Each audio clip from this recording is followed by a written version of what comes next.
vakamira rusununguko chakazuva vezera hauonewo vakwegura vechidiki vakamirira mumhinduro chakazuva vezera hauone wakwegura vechidiki vakamirira rusununguko uneche uneche ime vakuruwe uneche iwe uneche pindurase.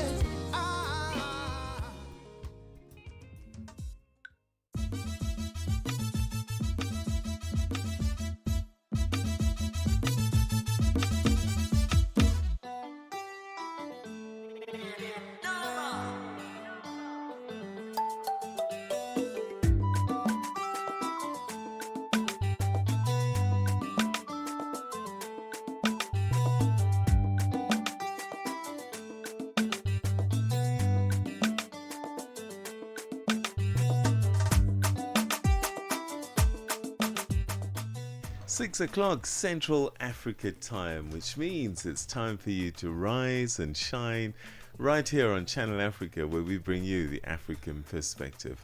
We're broadcasting live from our studios in Johannesburg, South Africa, streaming on the internet, www.channelafrica.co.za. And you can also catch us on your mobile app. Just go to your app store, look for SABC Plus, that's SABC Plus, and then look for Channel Africa.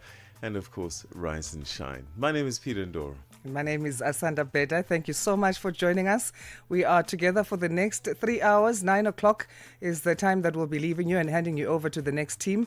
And in this first hour, we look at the Gauteng High Court in Pretoria, having heard arguments over who holds the right to decide the burial of the late Zambian President Edgar Lungu. And we look at Namibia's President Netumbo Nandi-Ndaitwah, who has urged traditional leaders to follow customary laws when appointing successors to prevent disputes. Those stories and more coming up, of course. Let's get our first news bulletin for this 9th of September. Here's Onele Ntsinzi, and then following her will be Musibudi Makura with sports headlines.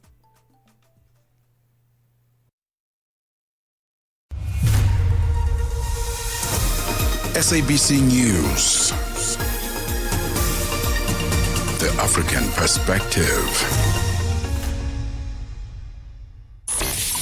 In business on Channel Africa. The United States was very vocal at the beginning of South Africa's G20 presidency, and this is largely due to strained relations with South Africa at the time, that they were not really keen on participating. Where do they stand right now? The US is planning to take over the presidency of the G20 next year, and our understanding from them is that they intend to continue to do so, and therefore it is quite difficult then to be in a situation where you are not attending deputies' meetings or discussions in our presidency and then take over the presidency next year.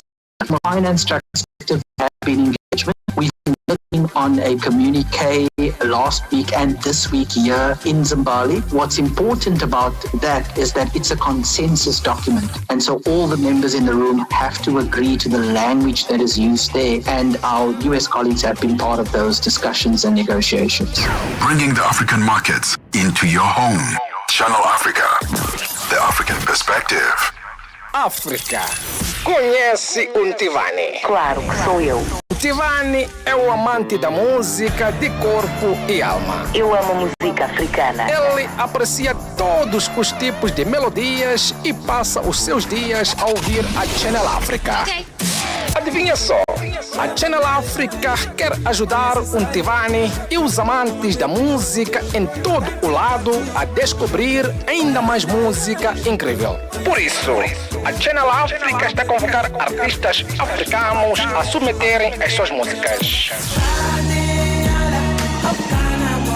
Músicos, lembrem-se de nos dar todas as informações relevantes no music @channelafrica.co.za. As submissões são a vossa oportunidade de ser ouvidos, mas não garantem inclusão na lista. Todas as submissões serão cuidadosamente analisadas para verificar se cumprem os requisitos da nossa estação. Canal África, a perspectiva africana. SABC News. The African Perspective. Looking at your latest news this hour. Very good morning. I'm Onele Tsinzi. Ethiopia is set to inaugurate one of the biggest hydroelectric dams on the African continent today. The facility, which is set to produce 5,000 megawatts of power, is located in the western Ethiopia. The Foreign Affairs Ministry says the Grand Ethiopian Renaissance Dam is set to become a catalyst for regional integration.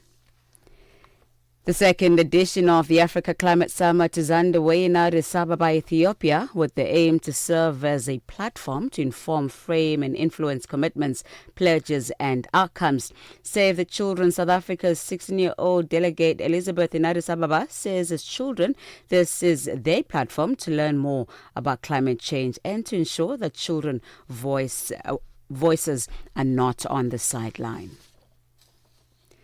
3 months after the death of the former Zambian president, Edgar Lungu, his remains are still at the center of a legal battle in South Africa. The Pretoria High Court has reserved judgment in the family's appeal against an earlier ruling that the body be repatriated for a state funeral to Zambia. Only a few people attended the hearing as concerns grow over the prolonged delay and the family's struggle for closure. Israel says it has accepted the U.S. President Donald Trump's proposal for ceasefire in Gaza. For its part, Hamas says it is ready to sit at the negotiation table at once. During a visit to Hungary, Israel's Foreign Minister Gideon Saar laid out Israel's condition for the deal. And lastly, Argentina's President Javier Milei has acknowledged his party's clear defeat in elections in the country's most populous province, Buenos Aires. Milei's party lost to the centre's left by about 13 points. Speaking to supporters, he said he would double down on his liberative reforms. Now, for any news stories you'd like to share with us, please send us an email to newsroom@channelafrica.co.za or call us at +27 11 714 4459. Channel Africa News, I'm Onele Tsinzi. SABC News. The African Perspective.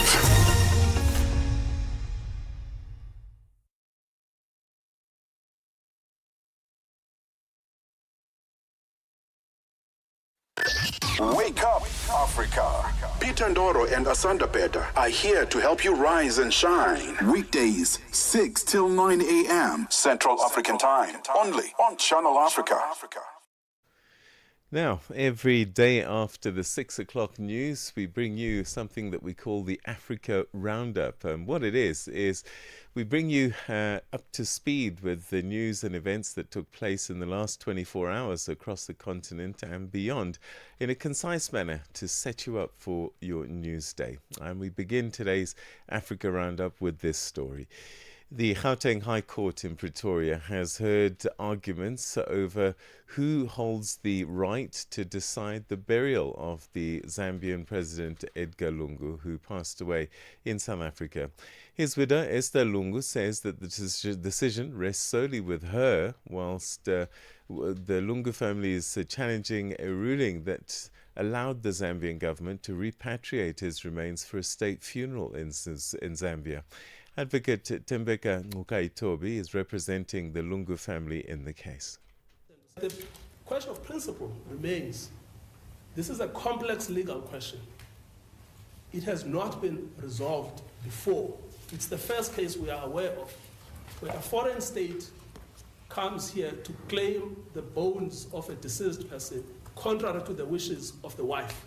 It's the first case that we are aware of. So that's why we say this is a matter that should go to the Supreme Court of Appeal. Council on behalf of the Lungu family further argued that there exists reasonable prospects of success, that the case can be decided differently and produce an outcome of an unqualified right afforded to Esther Lungu, adding that it is unsettling for a foreign state to approach a South African court using Zambian laws for the remains. Council on behalf of the Zambian government, however, says there is nothing sinister about this. President Cyril Ramaphosa says the new global trading system has had negative effects on several countries, including South Africa. Speaking at a virtual BRICS Leaders Extraordinary Summit, he urged member states to work together to ensure the system benefits all. The summit focused on the current economic climate and the state of the multilateral system, coming amid growing concerns over sweeping U.S.-imposed tariffs. We are witnessing seismic shifts in global trade that present both challenges as well as opportunities in the reordering of the global economy. There is a shift from a unipolar to a multipolar world. This moment is marked by intensifying global competition and growing geopolitical tensions. Unilateral tariff actions are contributing to an increasingly protectionist environment, which poses great hardship. We are therefore supportive of meaningful BRICS initiatives that improve the resilience of our economies as BRICS countries.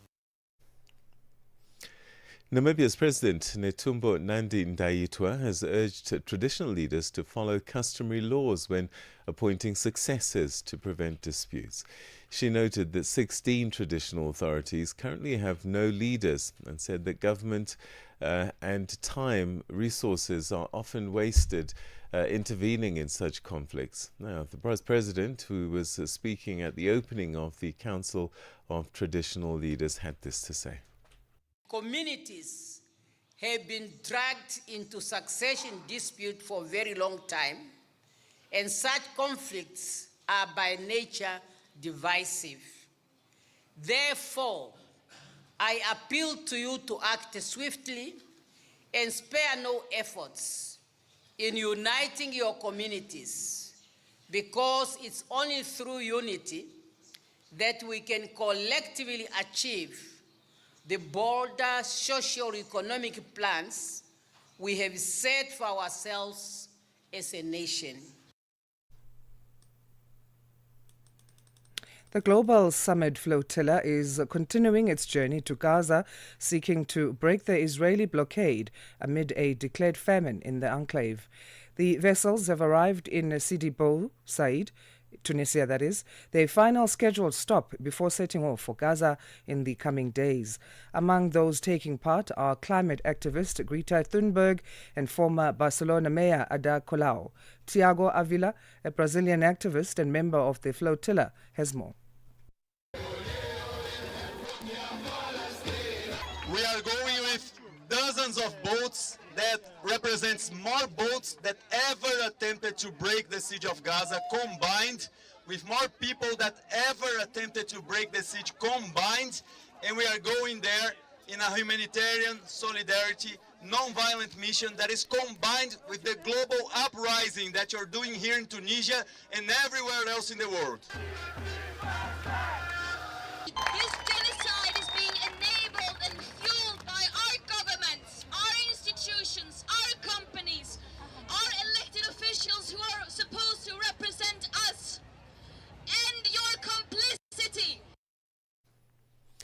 And finally, major automakers showcased their latest models at the Munich Car Show on Monday, unveiling new electric vehicles and more affordable models, as Europe's auto industry is facing challenges from rising costs, tariffs and competition from Chinese firms. BMW revealed its Nueva Class iX3 electric SUV, a key model aimed at helping the German car maker regain market share in China, its largest market. BMW CEO Oliver Zipter.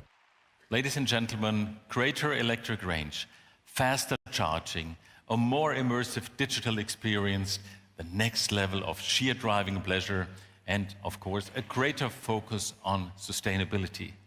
And all of this in an incredibly attractive package. The model is due to enter production at the end of the year. It's also set to go on sale in Europe in March 2026 at a price of $80,700. And that's how we come to the end of today's edition of the Africa Roundup. We'll have more for you tomorrow after the 6 o'clock news. Stay with us, though. Coming up, we're going to take a closer look at some of the stories that have been playing out in East Africa. Asanda will be talking to Dennis Beru. Ukatili wa kijinsia unaharibu maisha na kutenga jamii. Hutokea nyumbani, shuleni, kazini na mara nyingi kwa ukimya. Lakini hauwezi kuendelea. Ukiona, ongea. Ikiwa unaumia, funguka, kwa sababu kutofanya lolote sio chaguo. Sikiliza vituo vyote 19 vya redio kuanzia Jumatano ya tarehe 23 Julai kwenye mijadala, ushauri, tamthilia, maonyesho ya elimu na mahojiano na wataalamu, manusura, watunga sheria na nchi nzima iliyoathirika na ukatili wa kijinsia kwenye vituo vyako pendwa vya redio.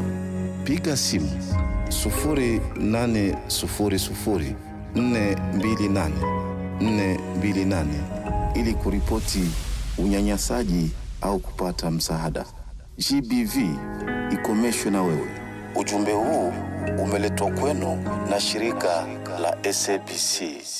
Start your day right with Channel Africa Breakfast. That smells delicious. Live, 5 days a week. So now we get into looking into some stories making headlines in the East African region, zooming into this region with our journalist and team leader at Grassroots Journalism Kenya, our resident analyst for this insert, Dennis Beru. Dennis, how are you on this Tuesday? Morning, Asanda. I'm well. I hope you are well in South Africa. We well too, as thank you so much. So today for our East Africa wrap, let's start with Malawi's elections. They're going into elections on 16th September. And this election is seen as something that could help to end human rights violations. What does the human rights situation look like in Malawi as things stand? All right. Thank you so much, Asanda. Of course, Malawians will be heading to elections in a few, or rather than a few days. And of course, the Amnesty International have come out clearly to call for, of course, a peaceful election. And of course, they're also looking at making sure that those who will be elected, both the president, parliament, and members of the council or the councillors will have to uphold making sure that the Malawians' access to right to food, women's rights to freedom of association and expression, and of course the rights to person with disabilities, including with albinism. Of course, in a statement by the regional director of East Africa, that is for the Amnesty International, he said that it is a step in the coming government to must review and reform the laws restricting the rights of freedom of expression, peaceful assembly and association, of course, to ensure that effective realization of human rights. And Tigere Chaguta also added that, of course, the current leadership promised to clear the rubbles of impunity, to operationalize access to Information Act and other laws protecting the human rights. But very minimal has been done on this. That's why they are calling on the Malawians as they go to election to ensure that the elected leaders will ensure that these rights have been upheld. Of course, we've been looking at the election that is happening from that is 16th September, where we expect Malawians to elect a new president, member of parliament, and councillors. What is Amnesty International's assessment of the situation, and what are they calling for on the presidential candidates? Of course, Amnesty International is calling for, first of all, peaceful elections for these upcoming elections. And of course, we have seen less efforts to ensure that there is a freedom of association for civil society organization. And of course, they want government to continue making sure that, of course, first of all, government to continue using electronic transaction of our Cyber Security Act for 2016 to suppress peaceful dissent and of course, we've seen journalists being harassed, and they are calling on for the government to ensure that, of course, journalists and other civil society organizations and other stakeholders must be protected during this election. Of course, these are very critical moments for the Malawians because we've seen a very tight race between the current president, Chakwera, and the former president, Mutharika. And of course, Amnesty International is calling to protect women, LGBTQ people and persons living with the disability. And we do not know whether the two main candidates who are vying for these seat will ensure that women have been protected, LGBTQ community and person living with disability, and of course making sure that the freedom of expression in Malawi is being exercised.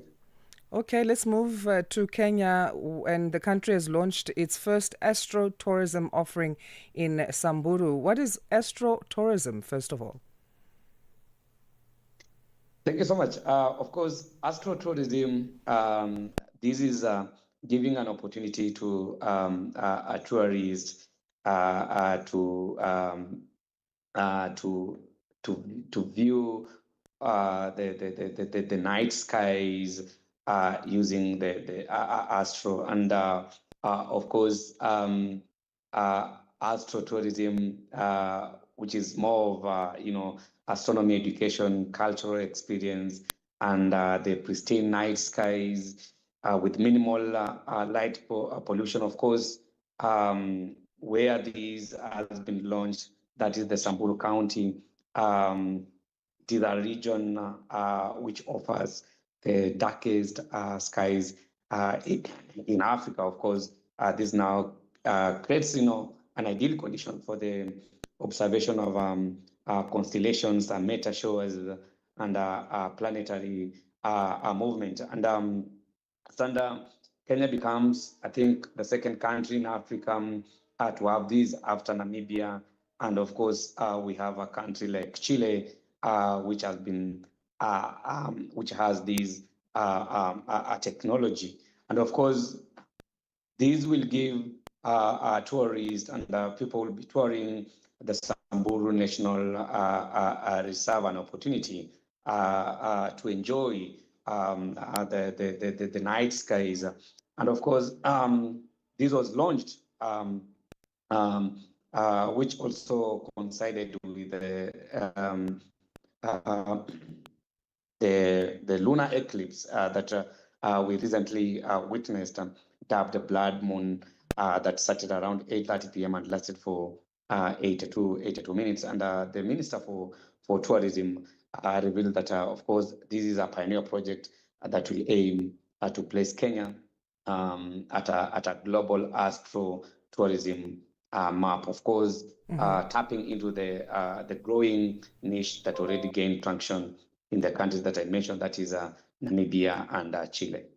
Did you get to see and witness that lunar eclipse called the blood moon? I didn't even know it was something that was happening. A friend of mine told me about it, and luckily I was able to step out in time to see it and capture it with my phone. Did you see it? Of course, yes. Millions of Kenyans witnessed the blood moon, and personally, I saw that, and I also documented that together with billions of people across the globe. That is Africa. That really view it clearly. Asia and some part of Eastern Europe, but unluckily, the North America, Southern America did actually, experience this lunar eclipse. Kenya already has its niche as a world destination. How will this further place it as an attractive site for tourists? Of course, Kenya having one of the or being one of the countries, with the best tourism attraction. Of course, this is going to be a boost for the tourism sector. Of course, that the launch that is a planetarium it also has to reflect with our culture, the nature, and of course the modernity, because you are talking about the technology that will be used, and of course according to the CS, this is an opportunity where the tourists and of course Kenyans will be visiting the national park or the national reserve, will experience what they've never experienced. And he also added that of course this is also going to boost our economy. Remember, Kenya is one of the countries that has had quite a number of tourists visiting, especially during this summer. All right, let's move on to this story now. Africa's largest dam is triggering an alarm down the Nile River. This Grand Renaissance Dam is still to be fully inaugurated by Ethiopia. It's set to be inaugurated later this year, and it lies on the Blue Nile. What are the issues that Egypt has over this? Of course, Asanda, this is of course this is one of the biggest dams that Ethiopia has built along the Nile, which is a 5,150 megawatts capacity dam. But we have a dispute between countries in dispute. That is, of course, Egypt and Ethiopia and Sudan. Of course. We've had an issue to do with the control of the flow of water in these countries. Of course, Egypt feels that, of course, this dam is going to hold, a lot of water, and this water is being useful or is being in use or is needed by Egypt, because Egypt solely rely on a Nile water for irrigation and, of course, for the domestic purposes. And of course, Sudan and Egypt say that, of course, once the dam is launched, of course, the dam is going to be launched this week, and we might see shortages of water supply in these two countries. And in a joint statement, of course, Egypt and Sudan terming, the Renaissance Dam a breach of international law that would also cause grave consequences to the two downstream countries. Of course, these are continuation of a threat to water security in the East Nile, citing, of course, they said, quote-unquote, serious concerns as a result of Ethiopia's unilateral steps in filling and operating the dam. Of course, Egypt, with a population of 100 million people, they rely on Nile for its agriculture and water needs, and find it what it has considered as the rightful share of water, and could threaten the development upstream. So let's talk about Somalia briefly, because we are out of time, but maybe in about a minute. The country has officially launched its e-visa system for foreign travelers. How will this work, and when will it take effect? Of course, they have already launched the e-visa or ETAs. Of course, this is through the Immigration and Citizenship Agency of Somalia, and they launched it 1st of September. Of course, the system allows foreigners to apply for visas electronically via the agency's official portal. Of course, this marks an historic milestone in Somalia's adoption of the modern digital immigration system. And according to the Department of Foreign Affairs, Isaac Asanda, the platform has been under the preparation for a very long period of time and designed to simplify visa applications, making the accessible to travelers anywhere in the world. Of course, he also added that, of course, some of the people or group of people will not be subjected to this platform. We are talking about, of course, the diplomats, residents, of course, countries with a visa-free agreement with Somalia, the UNLP passport holder nationals of countries. Of course, this has already taken effect, and for the very first time, Somalia has e-visa system in place. Right, Dennis, thank you so much again for your time. We'll leave it there for today, and we'll chat again next week, Tuesday. No problem. See you soon. Thank you. Dennis Beru, one of our resident analysts who zooms into the East Africa region with us, speaking to us, the journalist and team leader at Grassroots Journalism Kenya. Let's get our news headlines now. It's 6:30 Central African Time. Good morning, Onele. SABC News. Headlines. The African Perspective. Thank you, Asanda. Ethiopia is set to inaugurate one of the biggest hydroelectric dams in the African continent. The facility, which is set to produce 5,000 megawatts of power, is located in the western Ethiopia. The Grand Ethiopian Renaissance Dam is set to become a catalyst for regional integration. Judgment has been reserved in the appeal by the family of the late former Zambian President Edgar Lungu in the High Court in South Africa, Pretoria. The bereaved family is appealing the court's judgment that Lungu's body be repatriated to his home country for a state funeral and burial. And France is bracing for fresh political turmoil after the government lost a confidence vote by a large margin. Channel Africa News, I'm Onele Tsinzi. SABC News. Headlines. The African Perspective. Let's catch you up with the world of sport. I'm having one of those days, and I want to say good morning to Musibudi Makoro. Good morning, Musibudi. Very good morning to you, Peter. Let's start our sports bulletin with this story, right? So Tunisia became Africa's second team to qualify for the 2026 FIFA World Cup after a late 1-0 victory away to Equatorial Guinea. That was on Monday night, so that result sees Tunisia on 22 points from 8 games and 2 matches left. They cannot be caught by second place Namibia, who are on 12 points at the moment. So Tunisia will be competing in the World Cup for a 7th time in their history and a 3rd time in succession. Meanwhile, in Group C, Mozambique's 2-0 victory over Botswana kept the Mambas campaign on track and also lifted them to 15 points from 8 matches, 3 behind leaders Algeria, who currently have 18 points and 3 ahead of the Uganda Cranes.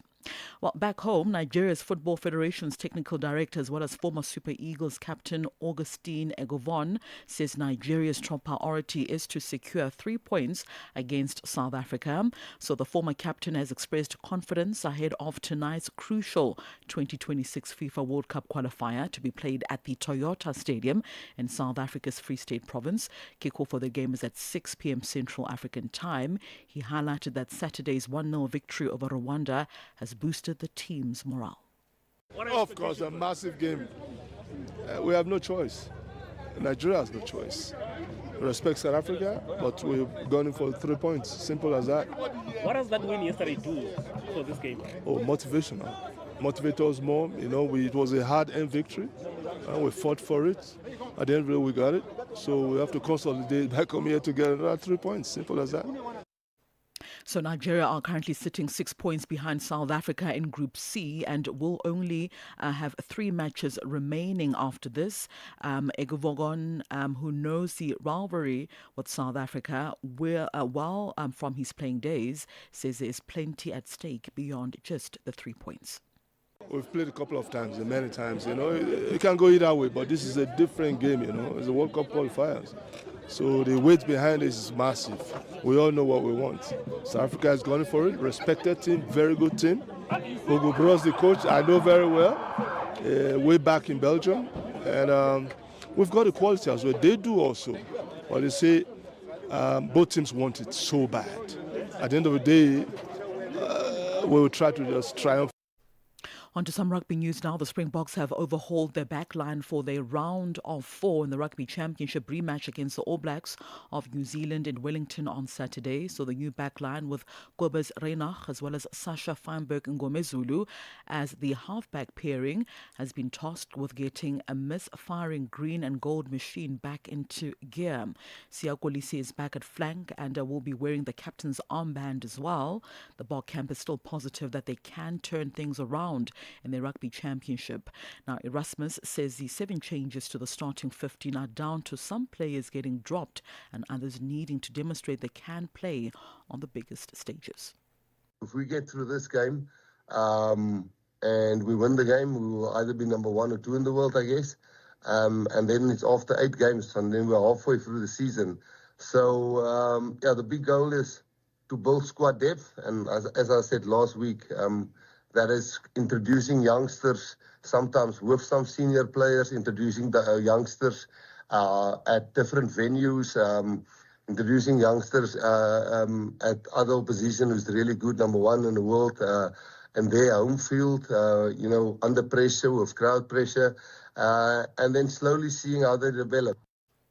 And finally, in some cricket news now, England captain Ben Stokes is back to training after shoulder injury and will be ready for the winter's Ashes in Australia. Now, Stokes missed the 5th and final test against India at the Oval with a shoulder problem he sustained during a draw at Old Trafford in July. The all-rounder expected to be sidelined for about 6 to 7 weeks and has now started batting in the nets again with his country, for his country rather. Now, the first Ashes test will begin in Perth on the 21st of November. Well, that concludes your sports news this hour. For any sports stories you'd like to share with us, our email address is newsroom@channelafrica.co.za or give us a call. The newsroom line is +27 11714 4459. For Channel Africa Sport, I am Musibudi Makura. Sports on Channel Africa. The African Perspective. Africa in Business on Channel Africa. The United States was very vocal at the beginning of South Africa's G20 presidency, and this is largely due to strained relations with South Africa at the time, that they were not really keen on participating. Where do they stand right now? The US is planning to take over the presidency of the G20 next year, and our understanding from them is that they intend to continue to do so, and therefore it is quite difficult then to be in a situation where you are not attending deputies' meetings or discussions during our presidency and then to take over the presidency next year. From a finance track perspective, there has been engagement. We've been working on a communique last week and this week here in Zimbabwe. What's important about that is that it's a consensus document. And so all the members in the room have to agree to the language that is used there. And our US colleagues have been part of those discussions and negotiations. Bringing the African markets into your home. Channel Africa, the African Perspective. Right, let's check in with what's happening now in the world of business as we say good morning to Chandugo Ligege.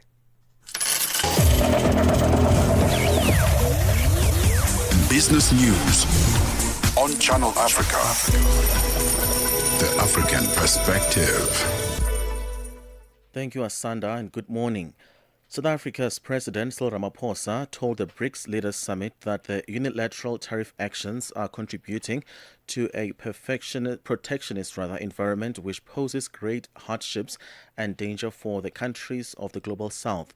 He says the uncertainty of the new trading regime has already negatively affected employment levels in South Africa and is an obstacle to the economic growth. The emergency summit was called by the Brazilian President Lula da Silva to discuss the new tariffs that were imposed by the U.S. President Donald Trump. President Ramaphosa has urged BRICS member countries to work together to tackle global economic challenges.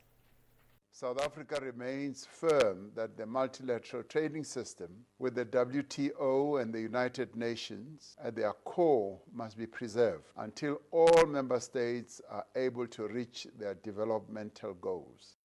South Africa's Science and Technology Minister, Dr. Blade Nzimande, says it is important for South Africa to develop its own technology. Nzimande was speaking during the 16th edition of the GovTech Conference at the Durban ICC. The three-day conference focuses on using GovTech to improve digital government services and collaboration. Nzimande says if the country develops its own technology, it will give local developers an opportunity to be innovative. If we keep on importing technologies, we are depriving our own innovators here of a chance to do local, and local technologies will be cheaper as well. African leaders say they aim to offer a global model for tackling the climate crisis through green investments. This after the U.S. withdrawal from the Paris Climate Agreement deflated the fight against climate change. The continent, which has been hit by landslides, floods and droughts this year, is holding its second climate summit in Ethiopia, seeking a common voice ahead of global climate talks in Brazil, COP30. In other news, a Reuters poll has found that Egypt's annual headline inflation rate is forecast to have slowed in August to 12.7%, continuing a downward trend over the last 2 years as the government tightens its monetary policy. The median forecast of 13 analysts polled by Reuters was for annual urban consumer inflation to have eased to 12.7% from 13.9% in July. The polling data was collected from the 3rd to the 8th of September. Chinese President Xi Jinping has called on BRICS countries to safeguard the multilateral trading system and resist all forms of protectionism as he addressed a virtual summit of the group. Xi also urged BRICS nations to tap into their own advantages and deepen cooperation in various fields, including trade and economy, finance and technology. He says the closer the BRICS countries cooperate, the more confidence, options and effective results they will have in addressing external risks and challenges. Taking a look at financial indicators at this hour, $1 in Nigeria is trading at 1,000 naira 514, in Botswana 13 pula 30, Kenya the dollar is 128 shilling 30, Zambia 23 kwacha 89. BRICS countries, $1 in Brazil is at 5 real 42, Russia 81 rubles 95, India 88 rupee 2, China 71.13, South Africa 17 rand 54 cents. $1 is 74 pence to the British pound, 85 to the euro. Commodities, gold is $3,648, platinum at $1,394 per ounce. The price of Brent crude oil, $66.34 a barrel. That is all for now. For any business stories you'd like to share with us, please send us an email at newsroom@channelafrica.co.za, or you can call us on +27 11 714 4459. For Channel Africa Business, I am Chandruko Ligege.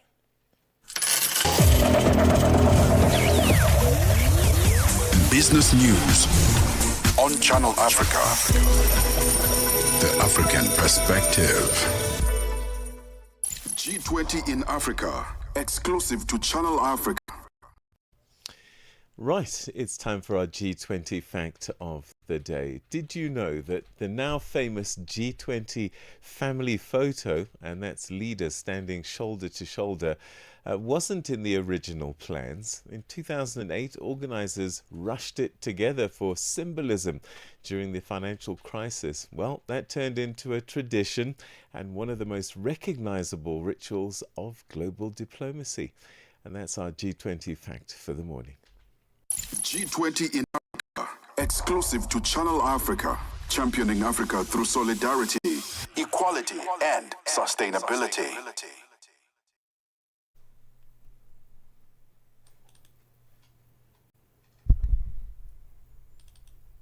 President Cyril Ramaphosa has warned that the new global trading system has had negative effects on several countries, including South Africa.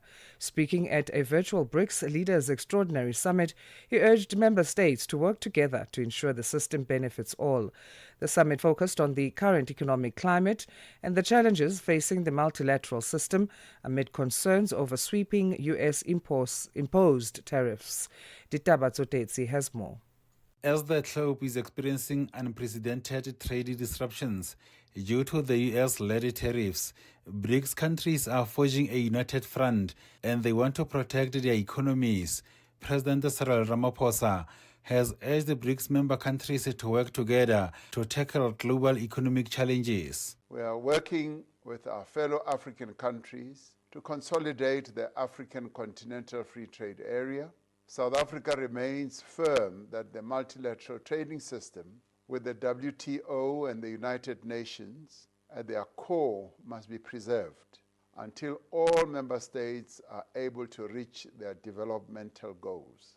Over the past 30 years, the WTO has worked to ensure a level playing field in global trade that is free, predictable, and governed by a rules-based system. President Ramaphosa says the BRICS countries must seize this opportunity and push for reform of key global governance institutions. South Africa remains firm that the multilateral trading system with the WTO and the United Nations at their core must be preserved until all member states are able to reach their developmental goals. Over the past 30 years, the WTO has worked to ensure a level playing field in global trade that is free, predictable, and governed by a rules-based system. However, imbalances persist. Chinese President Xi Jinping says the BRICS countries should work together and support the fair trading system. Transformation unseen in a century is accelerating across the world. Hegemonism, unilateralism, and protectionism are getting more and more rampant. Trade wars and tariff wars waged by some country severely disrupt the world economy and undermine international trade rules.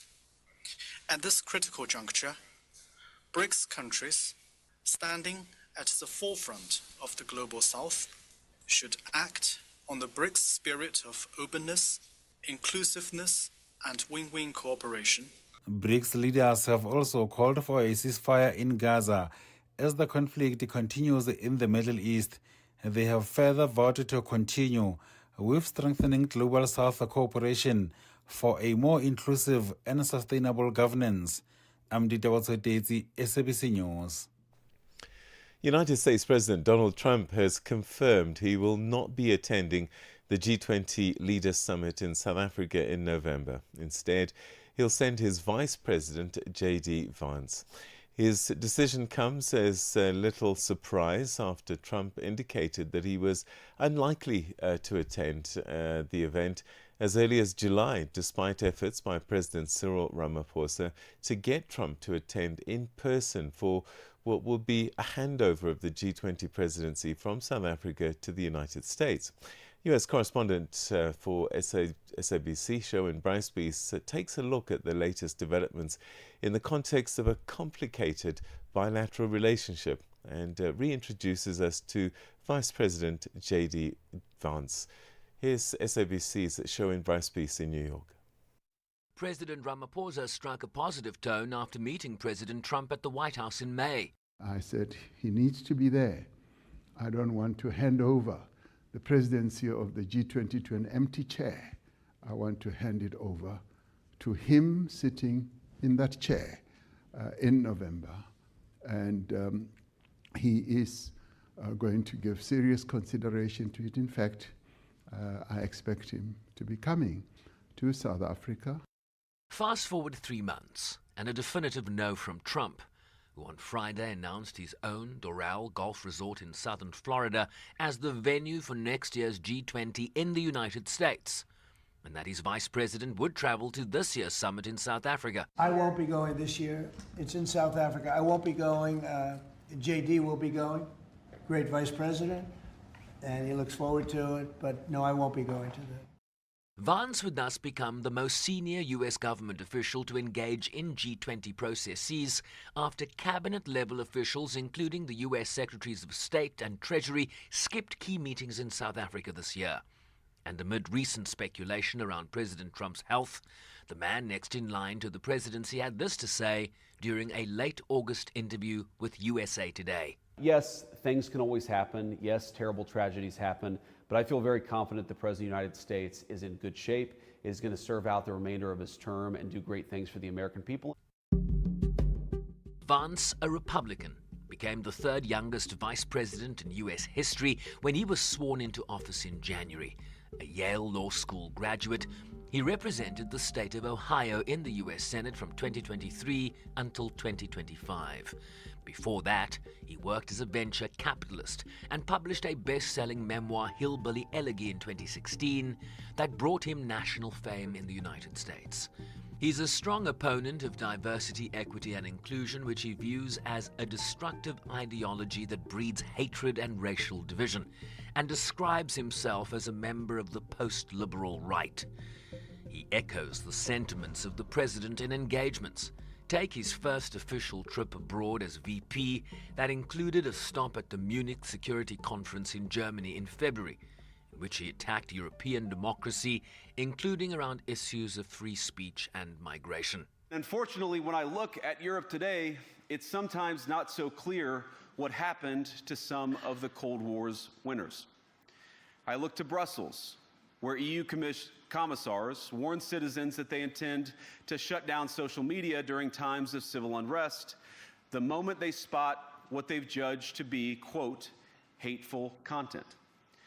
Or to this very country, where police have carried out raids against citizens suspected of posting anti-feminist comments online as part of, quote, combating misogyny on the internet, a day of action. In Washington, there is a new sheriff in town. He also caught the world's attention during his dressing down of Ukraine's President Volodymyr Zelensky during an Oval Office visit in February. I'm talking about the kind of diplomacy that's going to end the destruction of your country. Yes, but if you Mr.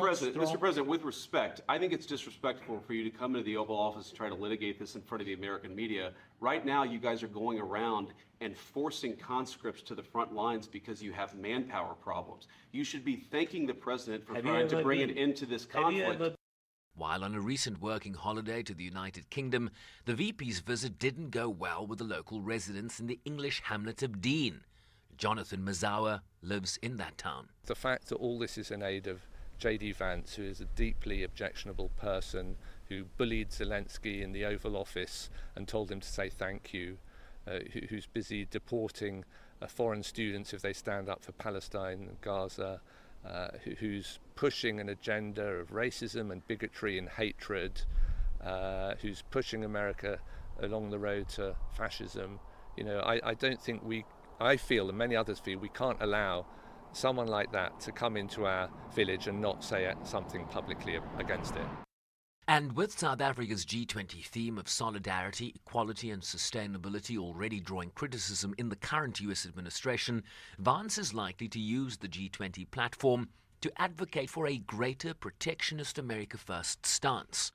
And so, while President Trump will be absent from South Africa this November, expect Vice President Vance to be a vessel who will ably represent the views of this administration in that multilateral forum, which will also mark his first visit to the African continent. Vance and Trump have often favored an isolationist or unilateral approach to foreign policy, which is a departure from the thematic peg of solidarity. While the administration's domestic policies have sought to undercut the preponderance of scientific evidence that views climate change as an existential threat to the sustainable planet that most countries and formations within the G20 already agree on. I'm Sherwin Bryce Pease in New York. The chairpersons of the economic cluster in the South African Parliament earlier briefed the media on issues related to Postbank, the management and development of critical minerals, and efforts to combat illegal mining. They also highlighted government interventions to tackle the growing debt owed by organs of state to the property management trading entity. While addressing the media, the chairperson of Portfolio Committee on Communications and Digital Technologies in South Africa, Kusela Digo, said the South African Broadcast Corporation is at risk of collapse. As the Minister of Electricity, Minister Ramokgopa, they've begun taking concrete steps in this regard. These are steps we appreciate and we will hold them accountable to deliver. It's really practical, actionable solutions such as these that we're urging government to focus on. On the SABC is at a risk of collapse. It's burdened by unsustainable debt, outdated infrastructure, and a broken funding model. When we spoke about the SABC, and we said, amongst others, the withdrawing of the SABC bill is sounding a death knell on the institution. We were told we were being alarmist. Now, as we stand here today, Centec, which has its main client, the SABC, is bleeding more than 70 million rand per month to subsidize SABC's broadcast signal costs. This is unsustainable, yet the SABC bill, which was essential to ensuring sustainability, remains stalled in this parliament. SABC is teetering, as I said, on the brink of collapse. Jobs, livelihoods, and the sustainability of both the public and the community broadcasting sector is threatened. As a committee, we're deeply concerned by this prolonged and unnecessary delay in processing this bill. We wrote to the minister on this matter 2 weeks ago, calling for urgent action on his part to resolve the financial and operational challenges at the SABC. It's been more than 6 months. We agreed to stand down as a committee to allow him to deal with it, and not much, if anything, has been done. So we're urging the minister to once again finalize this process and not hide behind bureaucratic red tape. We're also calling on the department, DCDT, to engage the National Treasury around sustainable investment into the SABC. SABC has not had a technology or infrastructure refresh in more than a decade. They're not looking for a bailout. The SABC is not looking for a bailout. And we want to make this point clear that government has a responsibility to invest in the strategic asset and recapitalize it when necessary. So time for decisive action is now. I can hear the chairperson is intimidating me there. So I'm going to jump to the last issue. I think when you read the statement, you will come across issues relating to the post office.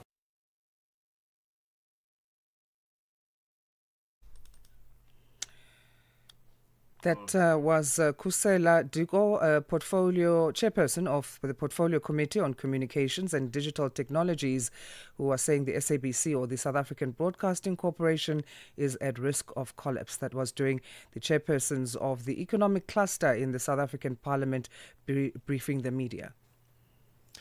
Culture Summit Africa 2025.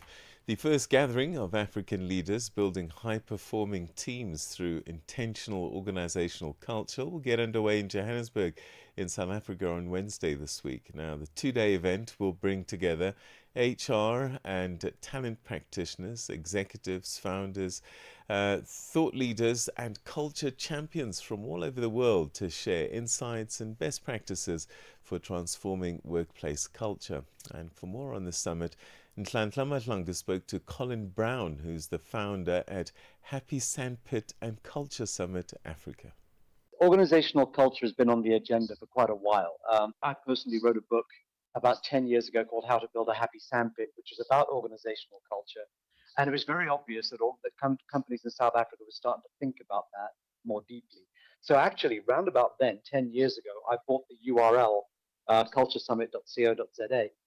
But we weren't ready really to put together a full summit on that topic at that point. And we might have been ready around about 2020, but you might recall there was a pandemic which put everything on hold for a few years. So the time is now.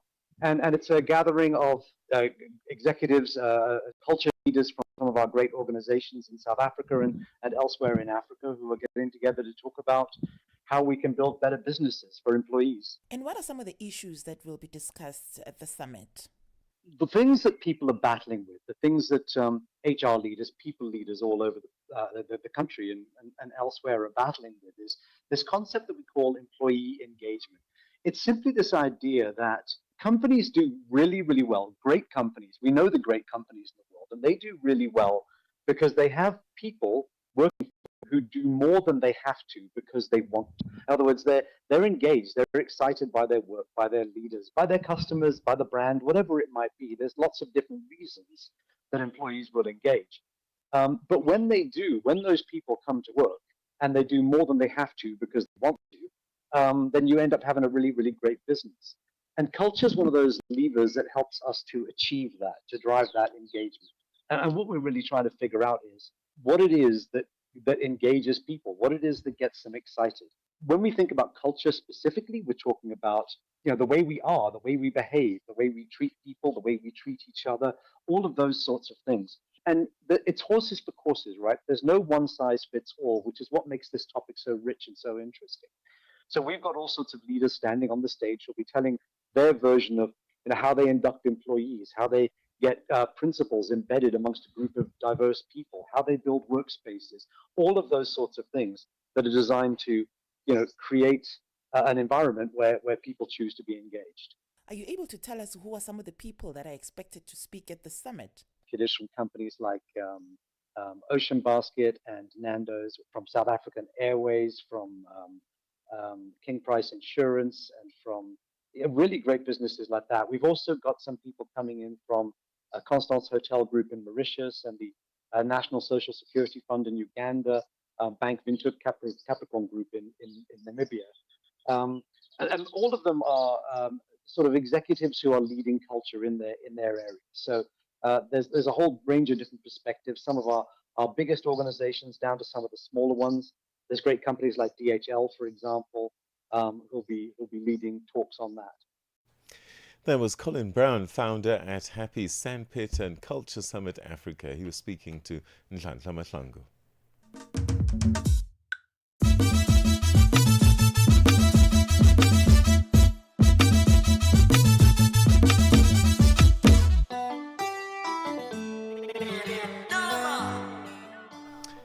7 o'clock Central African time. A very good morning to you. Thank you for joining us for the second hour of the program. My name is Peter Ndoro. I'm Asanda Beda, and in this hour we take a look at the Gauteng High Court in Pretoria in South Africa having reserved judgment in the dispute between the family of the late former Zambian President Edgar Lungu and the Zambian government. That story and more, of course, coming up. Let's get our news first. Here's Onele Nzinzi with that, and then following her is Musubudi Makura with sports headlines. SABC News. The African Perspective. Thank you, Asanda.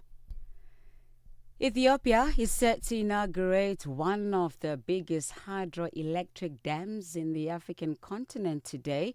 The facility, which is set to produce 5,000 megawatts of power, is located in the western Ethiopia. The Foreign Affairs Ministry says the Grand Ethiopian Renaissance Dam is set to become a catalyst for regional integration. Kylie Kumalo reports. The Ethiopian authorities say the Grand Renaissance Dam is not intended to harm any nation, but the facility will serve as a beacon of regional prosperity. The dam has been a source of tension with neighbors Sudan and Egypt. They are concerned about water security since the dam is located next to the Blue Nile. A number of leaders who are attending the African Climate Summit in Addis Ababa are expected to attend the inauguration of the dam, worth over $4 billion. Addis Ababa says the dam is key for development as it seeks to position itself as Africa's biggest power exporter. South Africa's President Cyril Ramaphosa will this afternoon appear before the National Assembly to answer oral questions. The questions include South Africa's engagements with the U.S. on reducing tariffs. He will also outline the government's position on the future of the Post Bank and the intended outcome of the national dialogue, as well as assess South Africa's presidency on the G20. 3 months after the death of the former Zambian President Edgar Lungu, his remains are still at the center of a legal battle in South Africa. The Pretoria High Court has reserved judgment in the family's appeal against an earlier ruling that the body be repatriated for a state funeral in Zambia. Only a few people attended the hearing as concerns grow over the prolonged delay and the family's struggle for closure. Channel Africa's Michael Mbewe reports. Very, few people came from the government and then also from the Lungu's family, being led by the spokesperson, Makebi Zulu. And they both declined to give us any comment, from us, from the media. They've always been welcoming to speak to us. But today, there was no one who came forward to say, no, we will speak on behalf of, both parties. It's been 3 months. The worry is that what is happening, to the body of the late President Edgar Lungu. The second edition of the Africa Climate Summit is underway in Addis Ababa, Ethiopia, with the aim to serve as a platform to inform, frame and influence commitments, pledges and outcomes. Save the Children South Africa's 16-year-old delegate, Elizabeth in Addis Ababa, says as children, this is their platform to learn more about climate change and to ensure that children's voices are not sidelines. As children, it's making sure that our voices are not sidelined. So it is a very important gathering to make sure that we keep these leaders accountable, to make sure that we learn about climate change, we tell them about our experiences, the children also in the African continent as a whole. So it's just hearing different views. It's very important for us as children because we learn from each other. We learn we get different ideas and different perspectives since we are from different parts of the world. Lastly, France is bracing for fresh political turmoil after the government lost a confidence vote by a large margin. Prime Minister François Bayrou is expected to resign today. He had wanted to cut public spending to tackle national debt but failed to win enough support. President Emmanuel Macron must now try to appoint a new Prime Minister, the BBC's Keita Adler.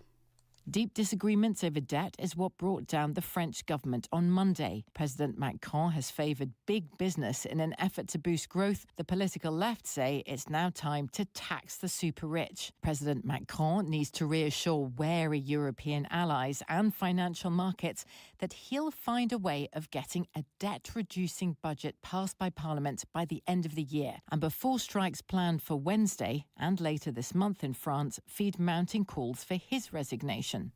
Channel Africa News, I'm Onele Tsinzi. SABC News. The African Perspective. And coming up in your sports news this hour, Tunisia, the second country from the African continent to qualify for the FIFA World Cup next year. And Ben Stokes is back to training after injuring his shoulder back in July. I'll have details of these and other stories at the bottom of the hour. Start your day informed, inspired, and entertained. Asanda and Peter bring you Rise and Shine. Weekdays, 6 till 9 a.m. Central African Time. South Africa's former president, Thabo Mbeki, has appealed for Africans to be self-determined. He has praised the rejection of French colonialism by military leadership in Niger, Mali and Burkina Faso. Mbeki further recalled efforts to explore regional unity across the Horn of Africa. He was speaking at the end of the annual African Peace and Security Dialogue hosted by his foundation. Michael Mbewe has more. The Peace Dialogue builds on former President Thabo Mbeki's vision of Africa Renaissance, a philosophy he championed during his presidency from 1999 to 2008 that emphasizes homegrown solutions to African challenges. In his speech, Mbeki began with a firm affirmation of his visits to key Sahel nations, Mali, Burkina Faso and Niger, urging collective responses to emerging challenges, particularly rising resistance to French neocolonial influence. We talked correctly about the Sahel, and in particular about these three countries, Mali, Burkina Faso and Niger. I'm going to Mali. The ambassador of Mali was here the other day, and I assured him that I'm coming to Mali because government has said I must come. So I'm going to Mali. The government of Burkina Faso has also said I must come, so I'm going there. The reason the countries are saying come is because the leadership, the military leadership in both countries are saying, come and join us, look at what we're doing in order together we can answer the question what is to be done next. Mbeki said the military rulers are fighting against the continued challenge of French influence. There's another serious matter which we didn't discuss, which is this very, very determined challenge by these soldiers, the very challenge of French neocolonialism. And clearly have said, no, enough is enough. Even when they've overthrown some of these elected governments, they have said this, that even these elected governments, in their view, have become part of that neocolonial system. It's a very, very important intervention in terms of the history and the future of the African continent. Turning to the Horn of Africa, Mbeki highlighted past AU-led missions to gauge prospects for regional integration via inclusive consultations. There was a question that was posed about the Horn of Africa, I think by the chairperson of our foundation, who asked about integration of the Horn of Africa. I used to chair a panel of the African Union, which was charged with the task of looking at this matter of peace and stability and so on in the Horn of Africa. So one of the things we did was we thought that let's go to each one of the, Fawzia mentioned these 8 countries that are in the Horn. Let's go to each one of them to say, you are part of the Horn of Africa. On these issues of possible integration of the Horn, what's your view? And in these countries, we would meet the government, we'd meet the parliament, we'd meet civil society, so that we consult everybody, not just government. What is your view about these issues? Is it possible to have security arrangements looking at the Horn? Is it possible to have economic integration in all of these questions? And what is to be done?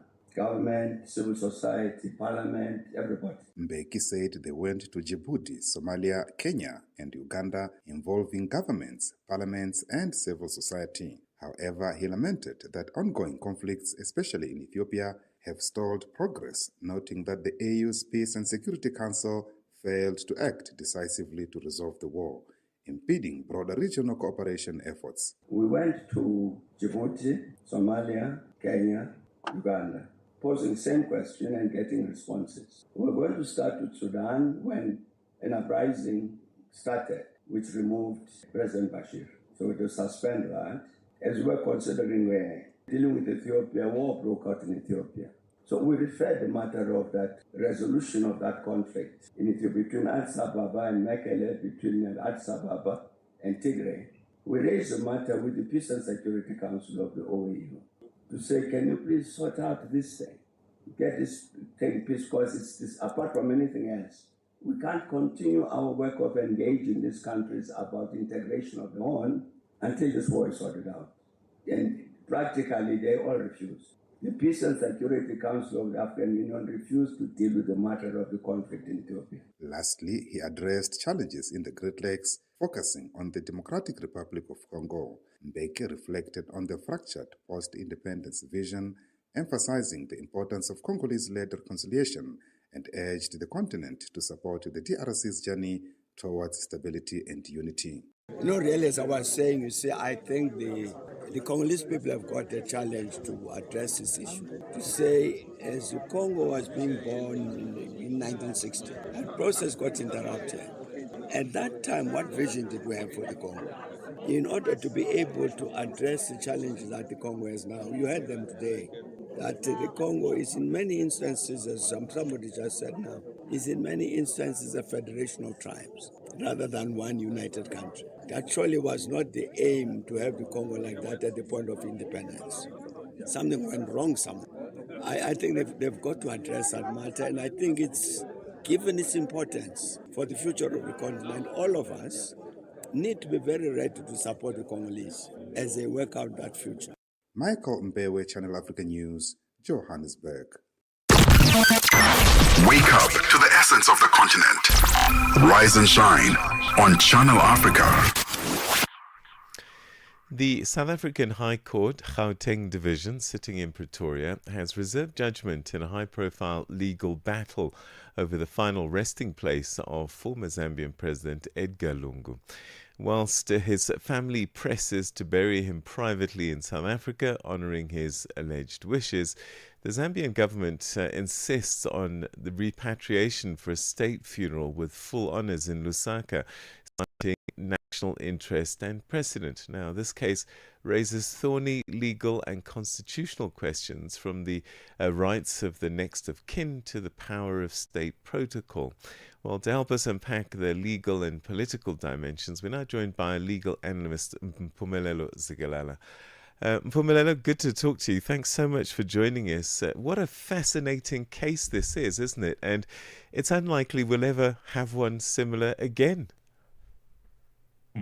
Good morning to you, and also good morning to your viewers. And it's a groundbreaking case, a case in which we are now extending the jurisprudence in terms of the laws and what is it that should apply when it comes to matters such as these ones.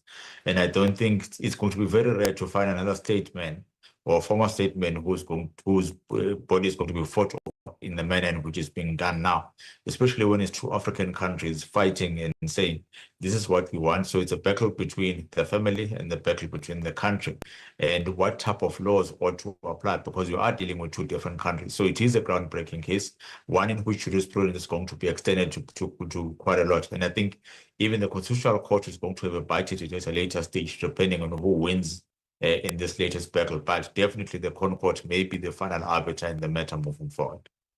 So let's go to the Constitutional Court, because I guess in the end, what's really being decided is, what is it, Section 36, limitations of rights, where the greater good is what supersedes personal rights. Lukai Toby, though, says that Edgar Lungu has no rights because he's dead.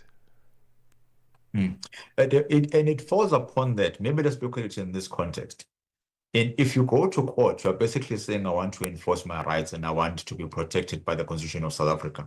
Now, if you are no longer alive, that means the rights in which you have are very limited. Basically, it's just respect over your body and nothing else. But the persons who are going to have much more rights or much more activities or much more authority in terms of your body is your family.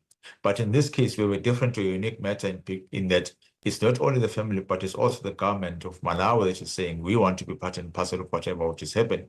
So that's where things are going to come in, and where things are going to be very interesting in terms of developing our jurisprudence and saying, what are those rights? How do they extend to? When do they start and when do they end?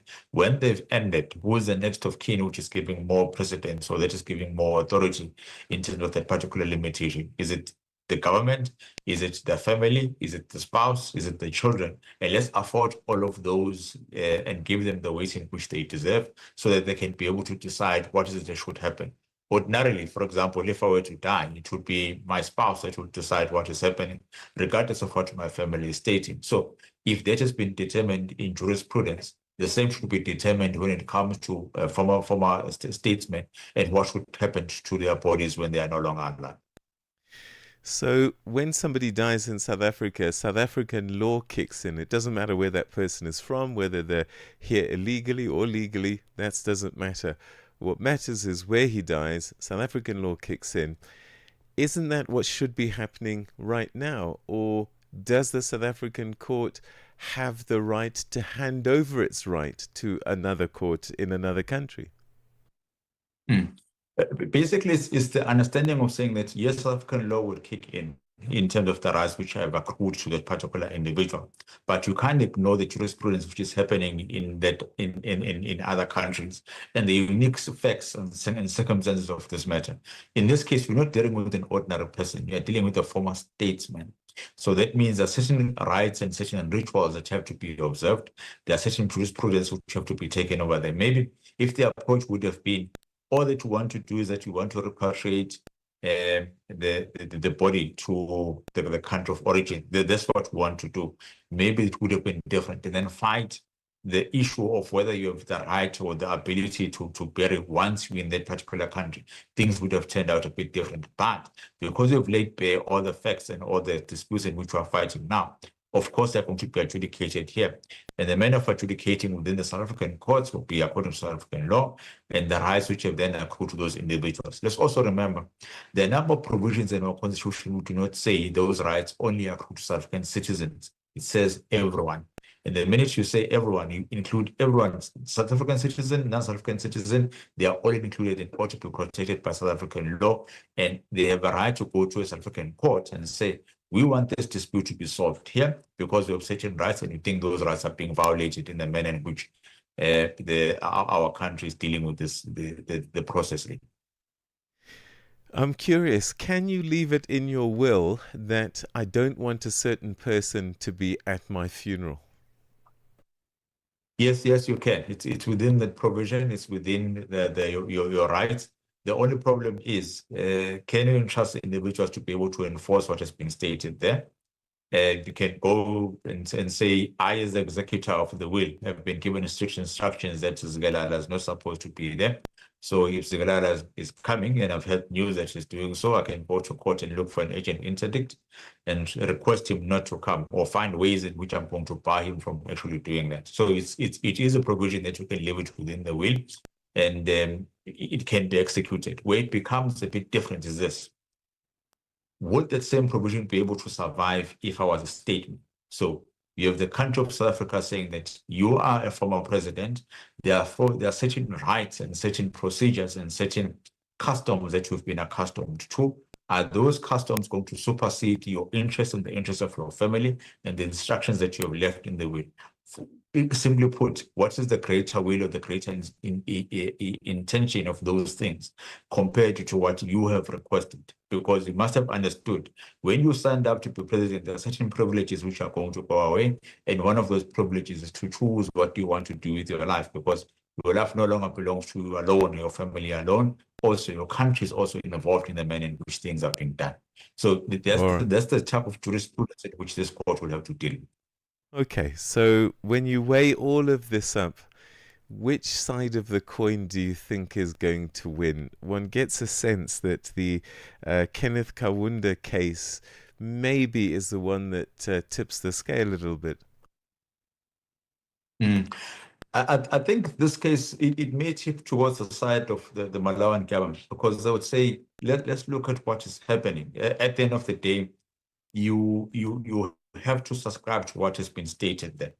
So it's up to the family as to what the family will do. But it's also going to be unique in the case of saying, where do you start and end? You can't say that a person belongs to the state even though they are no longer there. Or maybe let's look at the past instances of the past few months before the person died. Do you still think that the person had this allegiance toward that particular state, with the certain privileges which are accrued? Those are all factors in which will need to be considered by the court. So if it was that closer to the end, everything was done correctly, there was no bad blood between the two entities or the two litigants in court, maybe one could consider and say the Malawian government could win. But there's a slight chance that the family could win, in terms of saying, let's look at the core of what was taking place and use that as a precedent to say, did they really have allegiance to him, or they only want to claim his body now because it's no longer alive? Fascinating. Mpumelelo, always good to talk to you. Thank you so much indeed for giving us your thoughts on this very complex case. Thank you very much for hosting. All right, that was Mpumelelo Zikalala helping us unpack the latest developments in the Edgar Lungu burial dispute. Parlez-vous couramment le français? Êtes-vous passionné par la radio? Et êtes-vous qualifié pour travailler en Afrique du Sud? Envoyez-nous votre CV et vos 3 minutes démo en MP3 à @channelafrica.co.za pour avoir une chance de rejoindre la famille Channel Africa. Si vous n'avez pas de réponse après 14 jours, cela signifie que vous n'avez pas été retenu. Channel Africa, la perspective africaine. New day, new stories. Start your morning right with Rise and Shine on Channel Africa. Africa is on the front line of the climate crisis, facing droughts, floods and desertification, despite contributing very little to global emissions. The Laudato Si movement, in partnership with the Catholic Church through SECAM, the Symposium of Episcopal Conferences of Africa in Madagascar, is supporting Africa-led solutions and community-driven action. Today we speak with Ashley Kitisia, who's Africa Programs Manager at the movement, about what Africa can do to lead the way on climate justice and sustainable development. Ashley, thank you for your time. How are you this Tuesday? Thank you so much for having us. I am doing well, thank you, and I hope you're doing well as well. I am great. Can you start by telling us a bit about the Laudato Si movement and what it's doing in Africa right now? Yes, Laudato Si movement is a faith-based global Catholic climate movement that emerged after the release of the encyclical letter by Pope Francis called Laudato Si in 2015. We have been doing grassroots mobilizations, empowering leaders in the grassroots to take more actions for climate justice. And we have been doing this also in collaboration with partners and all people of goodwill. In Africa, we look at the aspects of a just energy transition and really raise our advocacy and encourage grassroots to address the issues happening around them in their communities. And we do this through three approaches. One is to look at the aspect of sustainability and footprint reduction. The second one is to engage on an eco-spiritual perspective. This is where we pray, we organize pilgrimages, and we use the language and the teachings of the Catholic social teaching. And then the last one, of course, is advocacy, where we work with different actors and groups and civil society groups to call for accountability, to call for more ambitious and bold action when it comes to addressing climate justice. So SICAM has emphasized that Africa must lead its own climate solutions. From your perspective, what does a true Africa-led climate action look like? I don't know if it will touch on those values of your movement on eco-spiritual, on sustainability, as well as advocacy. Yes, it does. And what SECAM is emphasizing is what Laudato Si emphasizes. So these are reflections and teachings that have emerged both from looking at faith-based perspective, but also looking at scientific research. And what has come out is that there are a lot of solutions that are being touted to address the climate crisis that are not sustainable and they are not proven technologies. Instead, SECAM and the wider Catholic faith community and the science is urging for us to go back to a different way of living and to reimagine what development would look like. This looks like addressing issues of food sovereignty, looking at how we can go back into regenerative agricultural practices, looking at the adoption of renewable energy, because fossil fuels are failing Africa, and the developmental pathway based on fossil fuels will lead us into destruction. This is also looking at the solutions being touted, such as carbon markets and carbon trading, which are not sustainable and they are impacting indigenous communities. And so what SECAM and the wider movement are saying is that the justice component is very, very critical, especially in Africa when it comes to looking and addressing the climate crisis. And this is not what is being addressed, unfortunately, when it comes to some of the summits. And so the voice of SECAM becomes very, very urgent as it brings the aspect of morality and justice that is grounded also in faith and science when it comes to addressing the climate crisis. There are also a number of issues that are taking place, including promoting the inclusion of youth and women and marginalized communities, looking at how we can continue to use the traditional practices, and also generally just looking at the aspect of consumerism and excessive development and looking at a development pathway that will assure that Africans can get access to the energy that they need, that they can get access to food that is nutritious, and that they can overall continue to develop, not that they will end up being left behind because of adapting these Western approaches that are not favorable to our context. Talking of traditional practices, local communities and indigenous knowledge are often at the heart of sustainability. Can you share examples of how African communities are already driving change when it comes to this? Yes, quite many communities in Africa, faith-based movements have been organizing and practicing regenerative agriculture in their communities, and they do this in a way, for example, in Kajiado, Kenya, where I come from, there are faith-based communities that are looking at teaching the indigenous Maasai communities on how to grow their own food, on how to have a circularity between the cattle that they keep and how they can use that to be able to create manure for the plants that they use to feed. And this is able to be replicated across the community.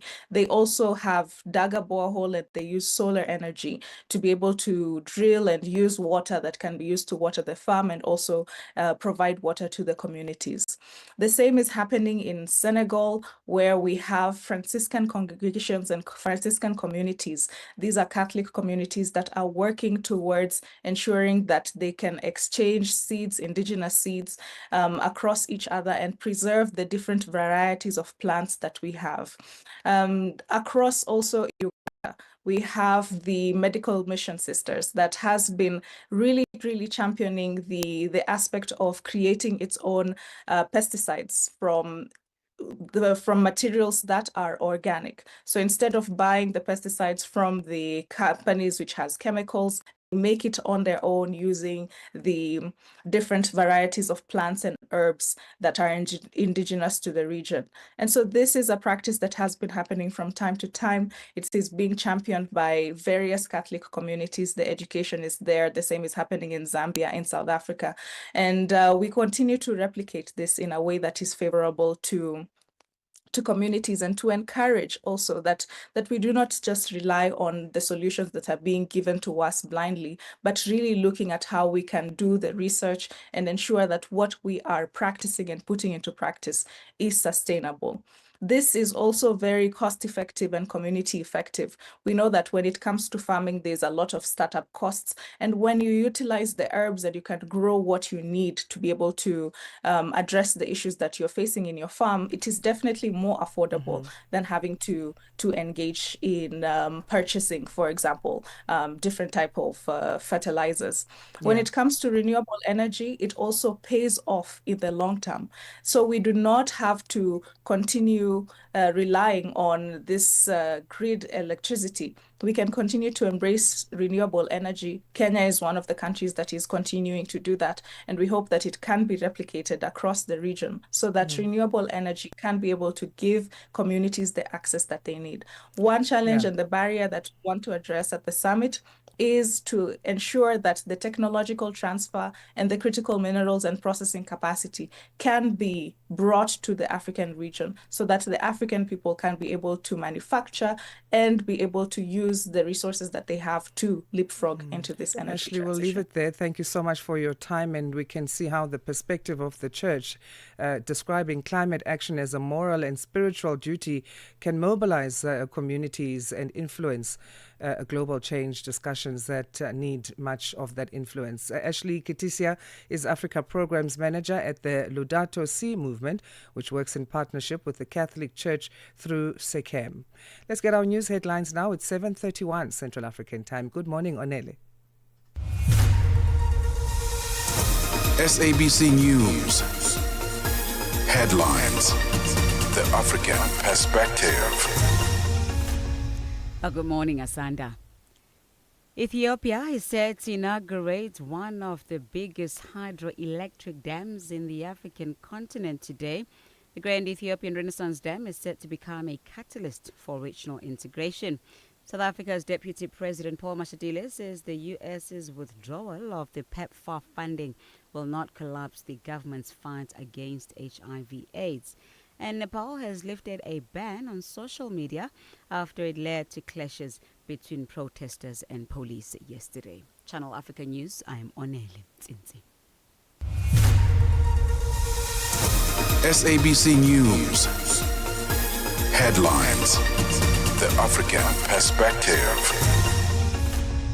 It's time now for some Channel Africa sports. And at the desk this morning, we say good morning to Musibudi Makura.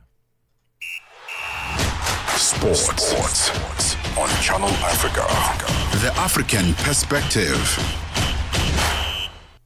Thank you so much, Peter. Very good morning once again from the sports desk. Well, Tunisia became Africa's second team to qualify for the 2026 FIFA World Cup after a late 1-0 victory away to Equatorial Guinea on Monday. The result moves Tunisia to about 22 points from 8 games, and with 2 matches left, they cannot be caught by the second-place Namibia, who are currently on 12 points.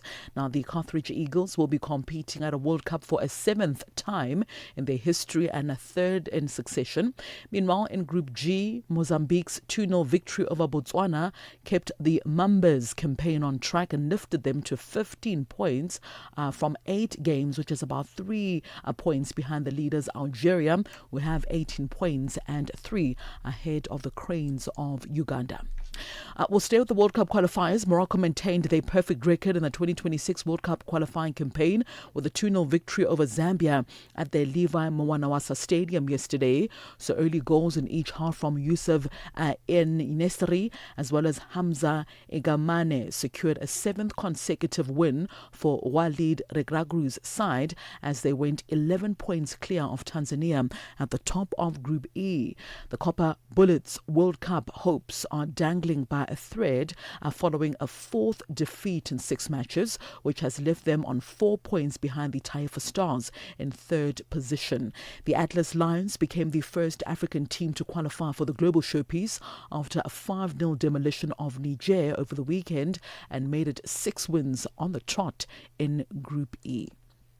Well, Nigeria's Football Association's technical director, as well as former Super Eagles captain Austin Aguvon, says Nigeria's top priority is to secure 3 points against South Africa. So the former captain expressed confidence ahead of tonight's crucial 2026 FIFA World Cup qualifier at the Toyota Stadium in South Africa's Free State province. He highlighted that Saturday's 1-0 win over Rwanda has boosted the team's morale. Of course, a massive game. We have no choice. Nigeria has no choice. We respect South Africa, but we've gone in for 3 points. Simple as that. What does that win yesterday do for this game? Oh, motivational. Motivate us more. You know, it was a hard-earned victory. We fought for it. At the end of it, we got it. So we have to consolidate back home here to get another 3 points. Simple as that. On to some athletics news now. The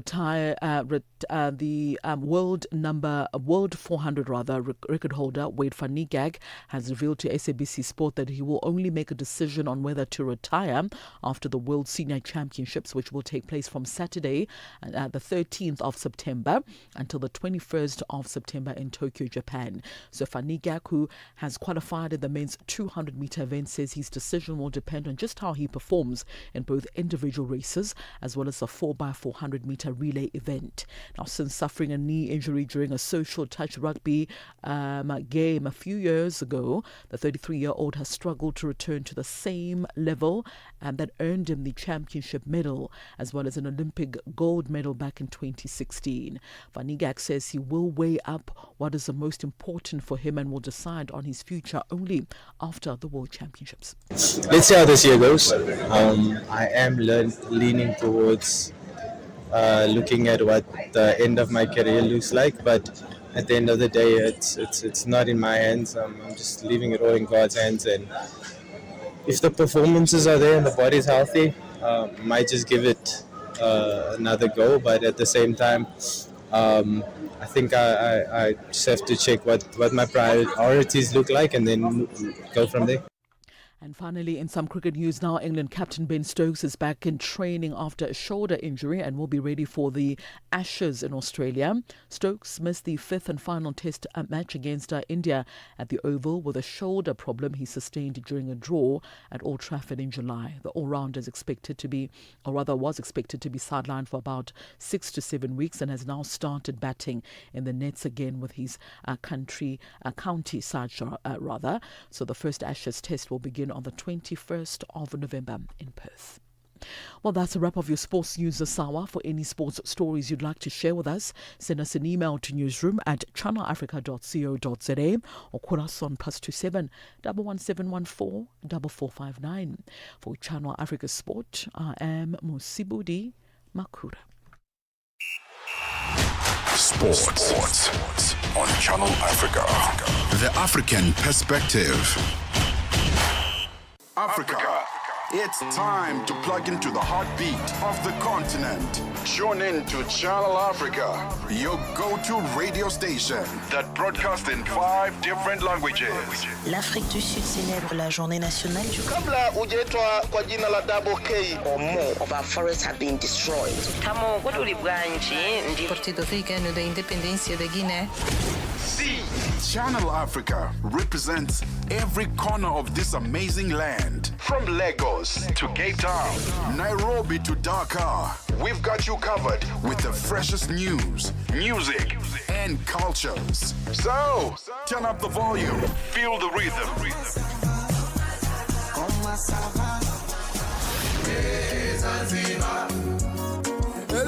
Enjoy the conversation. Channel Africa, the African perspective. All right, let's check in with the world of business now as we say good morning again to Chandugo Ligege.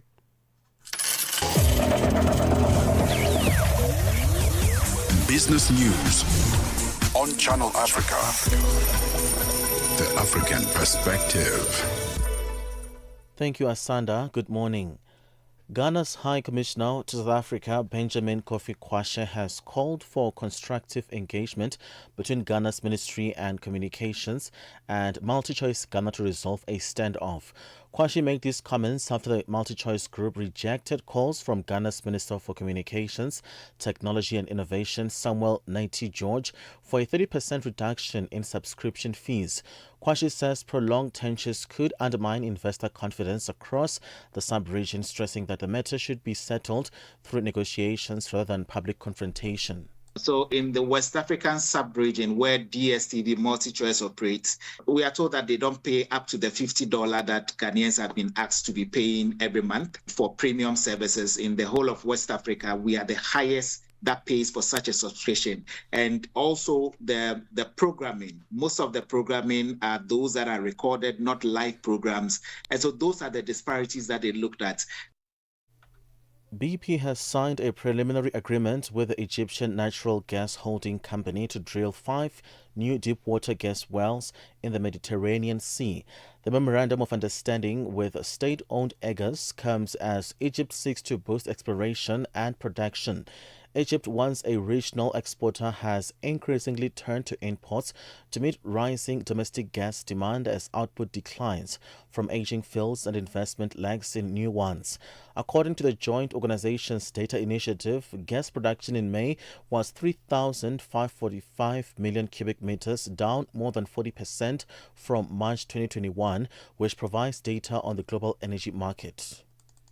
In other news, African leaders aim to offer a global model for tackling the climate crisis through green investments. This after the U.S. withdrawal from the Paris Climate Agreement deflated the fight against climate change. The continent, which has been buffeted by landslides, floods and droughts this year, is holding its second climate summit in Ethiopia, seeking a common voice before global climate talks in Brazil, COP30. Kenyan President William Ruto says Africa's development lenders and commercial banks signed a deal at the summit to mobilize up to $100 billion to power a green industrialization using renewable energy. South Africa's President Cyril Ramaphosa told the BRICS Leaders Summit that the unilateral tariff actions are contributing to a protectionist environment which poses great hardships and danger for the countries of the global south. He says the uncertainty of a new trading regime has already negatively affected employment levels in South Africa and is an obstacle to the economic growth. The emergency summit was called by the Brazilian President Lula da Silva to discuss the new tariffs that were imposed by the U.S. President Donald Trump. President Ramaphosa has urged BRICS member countries to work together to tackle global economic challenges. South Africa remains firm that the multilateral trading system with the WTO and the United Nations at their core must be preserved until all member states are able to reach their developmental goals. South Africa's Science and Technology Minister, Dr. Blade Nzimande, says it is important for South Africa to develop its own technology. Nzimande was speaking during the 16th edition of the GovTech Conference in Durban, ICC. The three-day conference focuses on using GovTech to improve digital government services and collaboration. Nzimande says if the country develops its own technology, it will give local developers an opportunity to be innovative. If we keep on importing technologies, we are depriving our own innovators here of a chance to do local, and local technologies will be cheaper as well.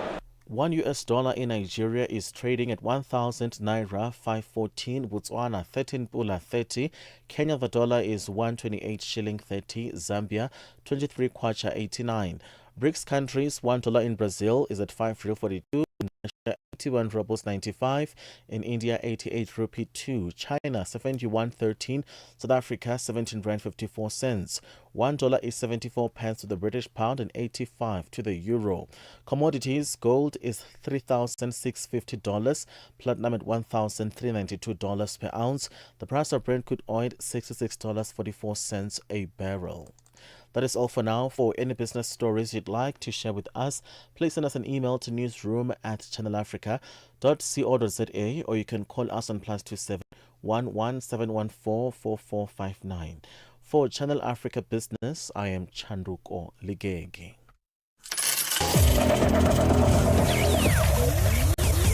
Business news on Channel Africa. The African perspective. Right, it's almost, let's take a look at this story now. Almost 4 in 10 domestic workers in South Africa still earn below the national minimum wage, and that's according to Sweep South's 2025 domestic worker pay and working conditions report. The study also highlights the growing gap between earnings and rising cost of living. Channel Africa's Lebohang Mabange has more.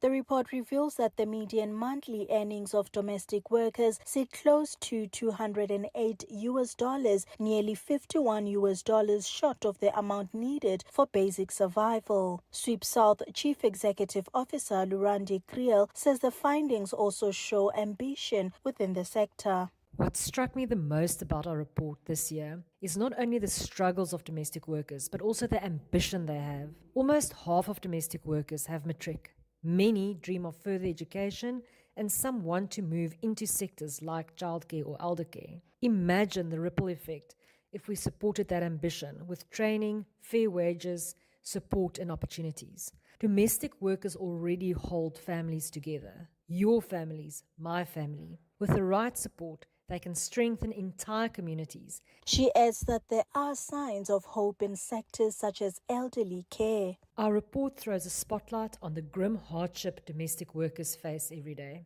But there are glimmers of hope. One positive trend in earnings lies in the potential of domestic workers to transition into other roles like elder care, where they can increase their earnings. We surveyed former domestic workers who entered elderly care work and found that they did so mainly because of personal enjoyment of working with older people or because they've cared for elder family members before. Encouragingly, 80% of former domestic workers have ambitions of getting formal training in elderly care and building a long-term care career for themselves. Kriel warns that the decline in domestic worker jobs reflects wider strain in South Africa's middle class. These findings highlight more than hardship. They reveal pressure points in South Africa's middle class. Our findings showed that just over a third of domestic workers reported losing employment due to their employer affordability issues or moving overseas. Domestic worker pay and job losses are a bellwether for household stability. When employers cannot afford help or they move abroad, it signals strain in disposable income and consumer confidence. If we ignore these warning signs, we miss the chance to strengthen this workforce. The solution lies in stronger compliance, targeted upskilling, and enhancing job security within the domestic work sector.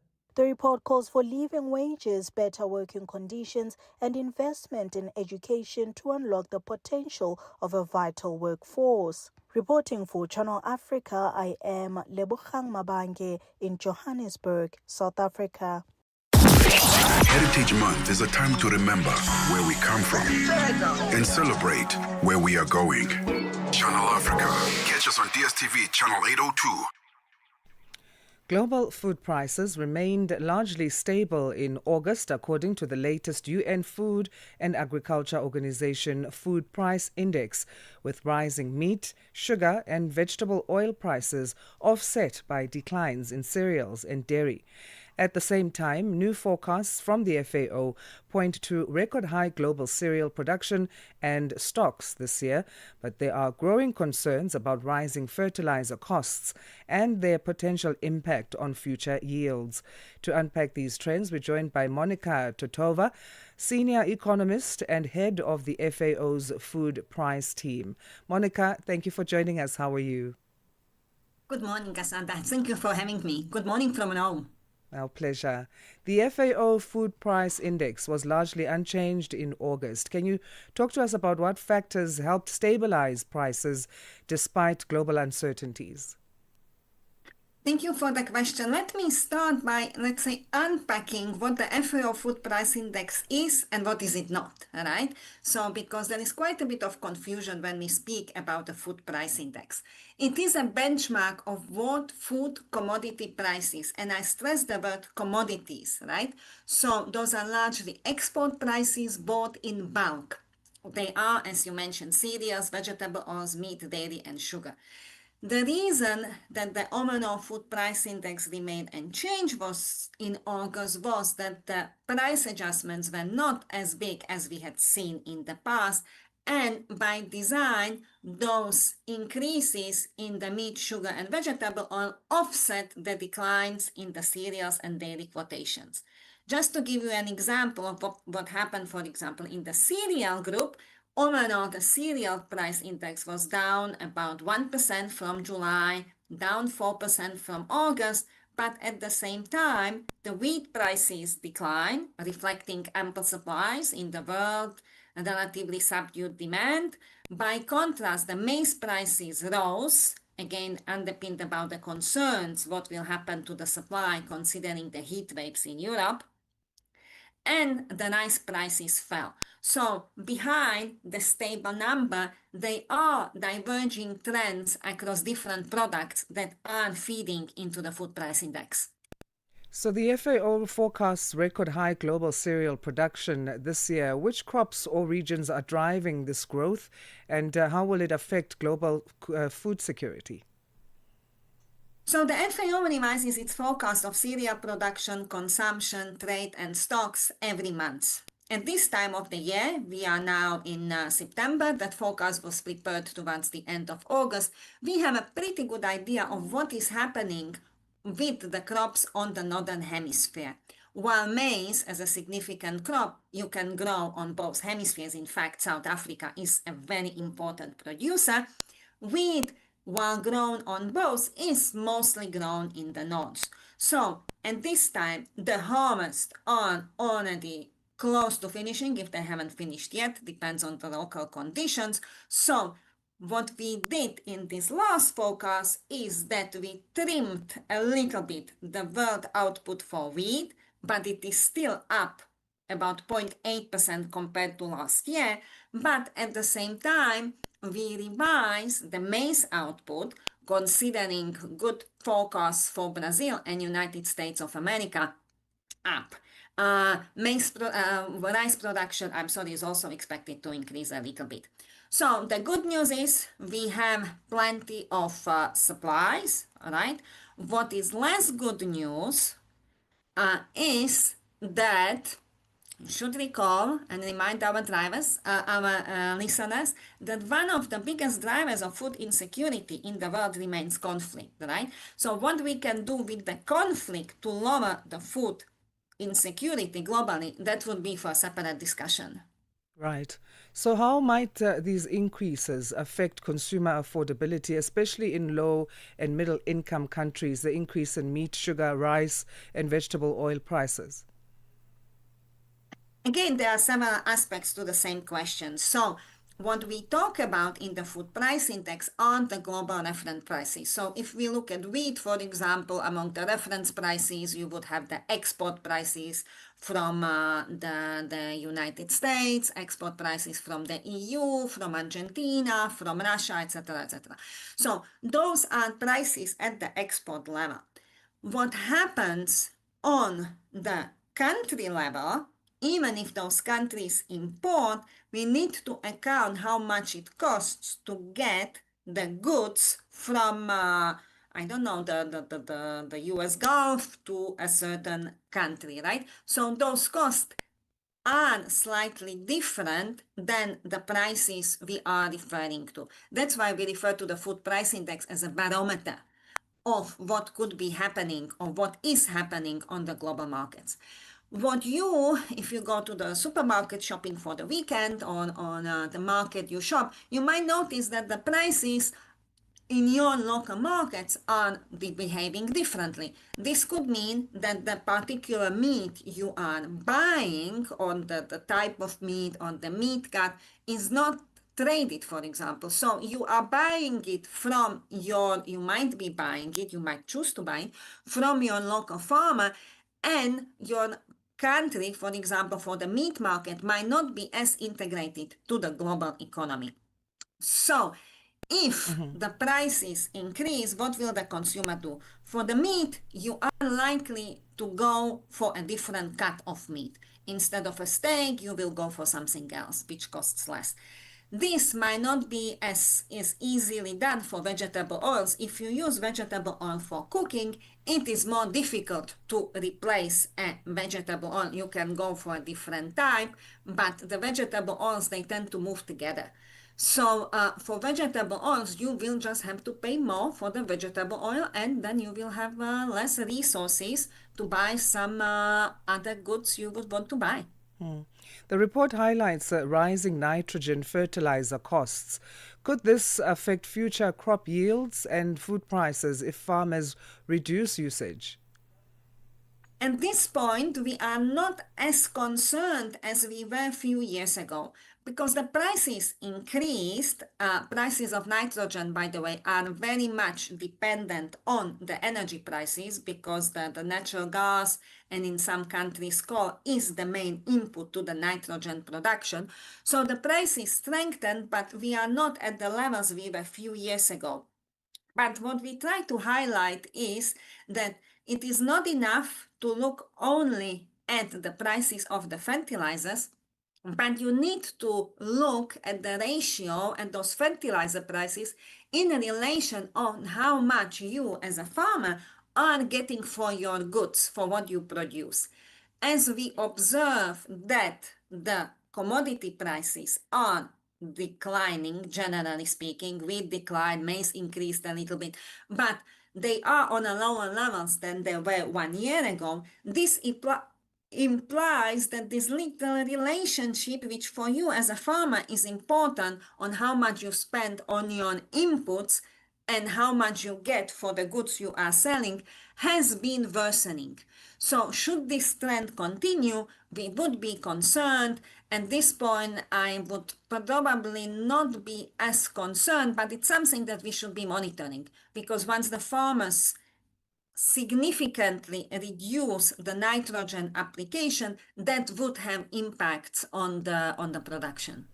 Malawi, for example, has implemented a farm input subsidy program to help reduce the fertilizer costs because of the surge in global fertilizer prices, where smallholder farmers receive things like vouchers. Tanzania, also under the leadership of President Samia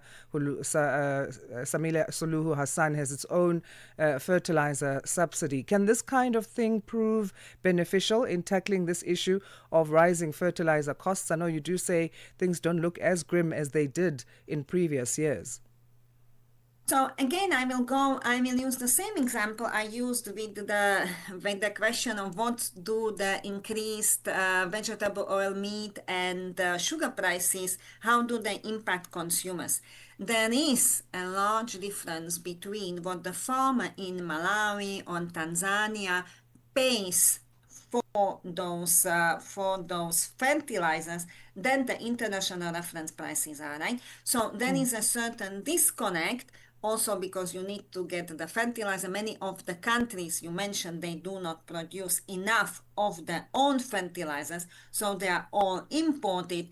And then we get into the question of the exchange rate volatility, how much they pay, there might be some tariffs on it, there might be some other facts that are impacting the import costs.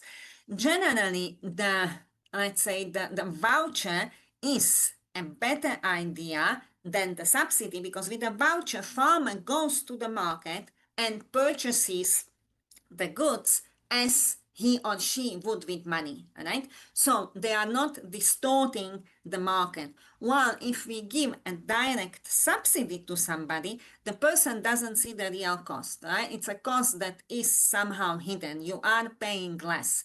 Certainly the governments are trying to, in many ways, to help farmers so they can apply sufficient inputs or more inputs that they need, since there is a whole discussion about what is a sufficient amount of fertilizer, so they can produce enough crops, not only, let's say, with the implication of feeding a certain number of people, but also for the household, so they can support the family. All right, we'll leave it there for today. Thank you so much for your time, Monica, and your much valuable insights. Thank you. Bye-bye. Bye. Monica Totova is head of the food price team at the UN Food and Agriculture Organization, or the FAO, sharing insights on the latest trends in global food prices. From Cape to Dakar to Dar es Salaam, rise and shine with Peter Ndoro and Asanda Beda on Channel Africa.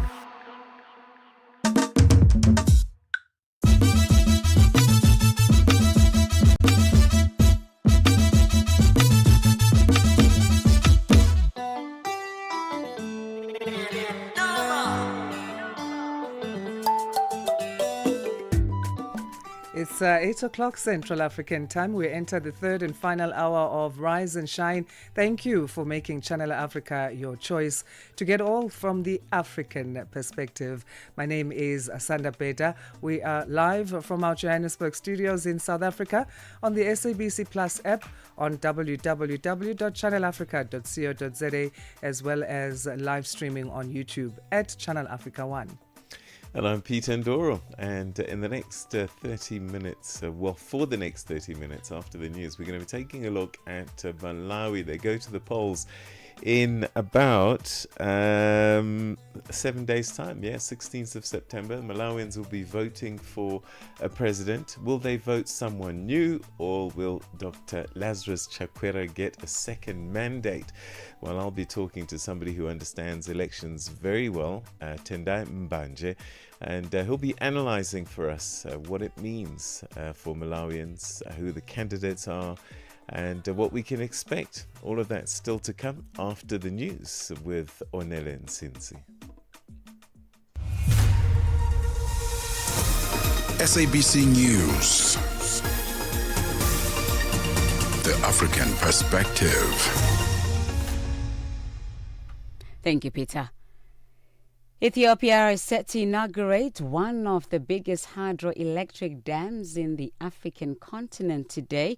The facility, which is set to produce 5,000 megawatts of power, is located in the western Ethiopia. The Foreign Affairs Ministry says the Grand Ethiopian Renaissance Dam is set to become a catalyst for regional integration.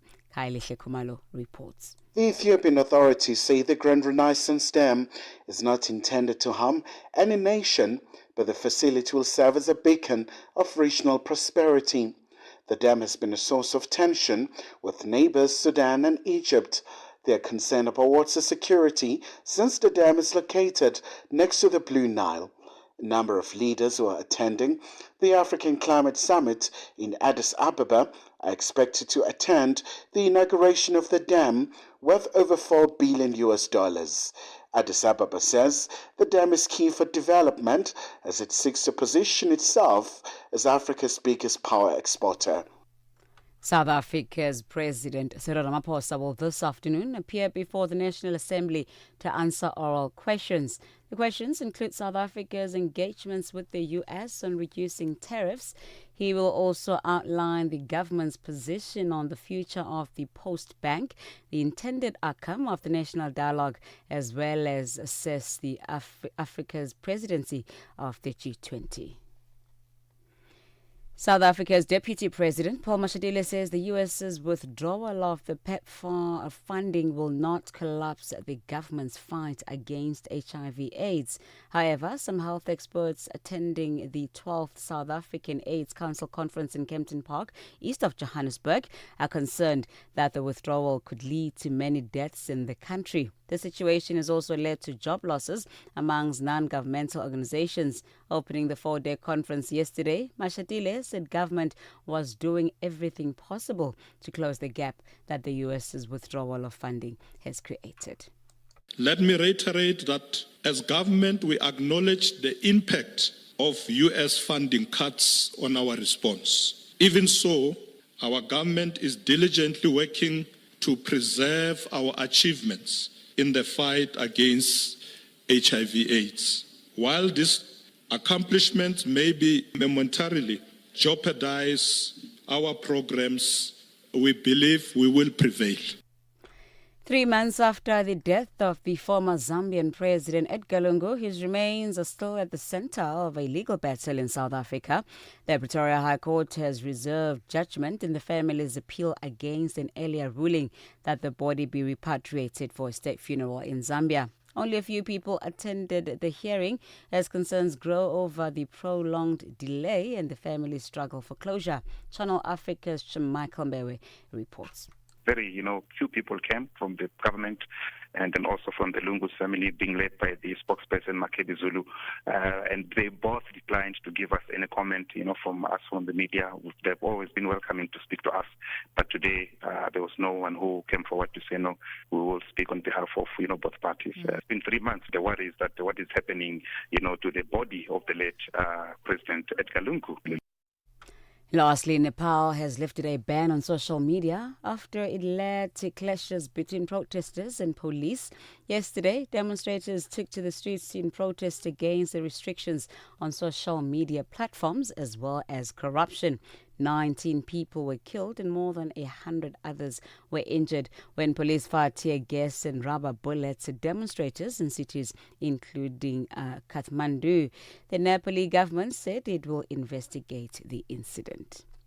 Now, for any news stories you'd like to share with us, please send us an email to newsroom@channelafrica.co.za or call us at +27 11 714 4459. Channel Africa News, I am Onele Tsinsi. SABC News. The African Perspective.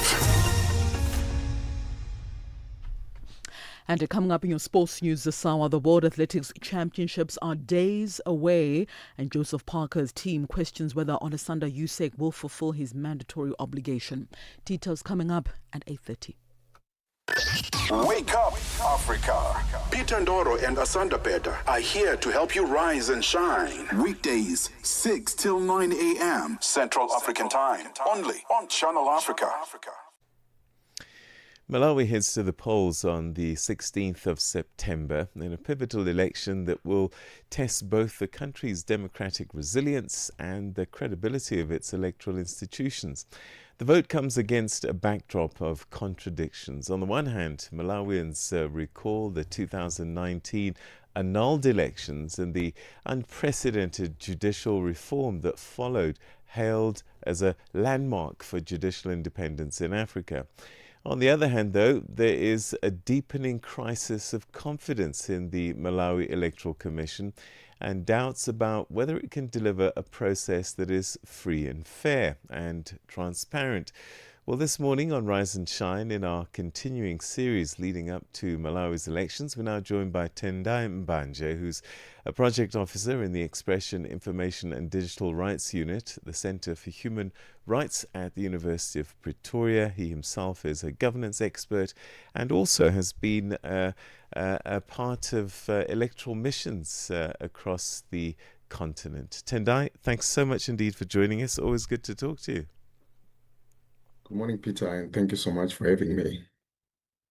Okay, so let's take a look at these elections in Malawi. I know as journalists we often say these are key, these are very important ones.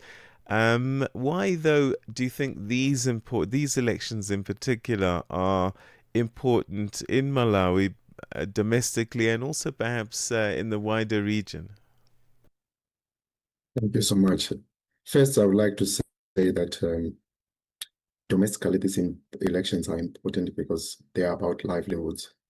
First, when we went for pre-election assessment mission in Malawi, there was a huge comparison about how life was there in 2014, pre-2019, and how life has been over the past 5 years. There is a consensus among Malawian citizens that this election is important about deciding their future. So there is a visible deterioration of living standards among ordinary Malawian citizens. That's one important point around the economy. In terms of governance, I think the administration of President Chakwera has been seen to be complicit in terms of condoning corruption. It has been seen as it has failed to underperform, including making tangible efforts to sustain the livelihoods of citizens after the Cyclone Freddy, which hit the country so bad. And also former President Peter Mutharika alleges that he left the country when he left office with 1.3 billion in the reserves, and the country is broke at the moment. So, and right now, for example, there are fuel shortages. So there are lots of economic challenges and also governance challenges. And also there are things that went unanswered, including the demise of the former vice president. So the nation is tense. State institutions are seen to be captured, particularly the police, which seem to condone the criminal behavior of members of the ruling party, among other things. So there is a belief that the administration of President Chakwera has put the country in a wrong trajectory among the Malawian citizens. So that's internally why they think that there is a hunger for change, particularly in terms of improving basic livelihoods. Then regionally, we've been seeing that our region has been going through the test, not only SADC, but ECOWAS, among others, where elections are being fraudulent, and then there is nothing tangible that happens at a regional level. So it's a moment again where our region is put to test and to see what it can do in case of a visible fraudulent election. And again, the issue of electoral commissions that are captured is an issue that is coming again and again. And in the case of Malawi, election is not an exception, where the leadership of Malawi Electoral Commission has seemed to have political affiliations. And also the technology that they're employing in this election are not trusted. They are being seen as a tool to rig the elections. So those are the issues in the electoral process at this stage. I hate to draw comparisons often, but it's fascinating to me when I look at Zambia, for example, when both Chakwera and Hichilema were elected, there was massive hope.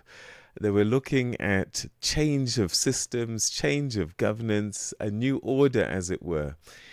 And for some reason, when both came into power, much of what they complained about is what they're accused about doing in their administrations. That's true. That perception is true. When we went to the pre-election assessment mission, we spoke with from both former presidents who are presidential candidates. We have Madam Joyce Banda and former President Peter Mutharika, among other political parties also we spoke with.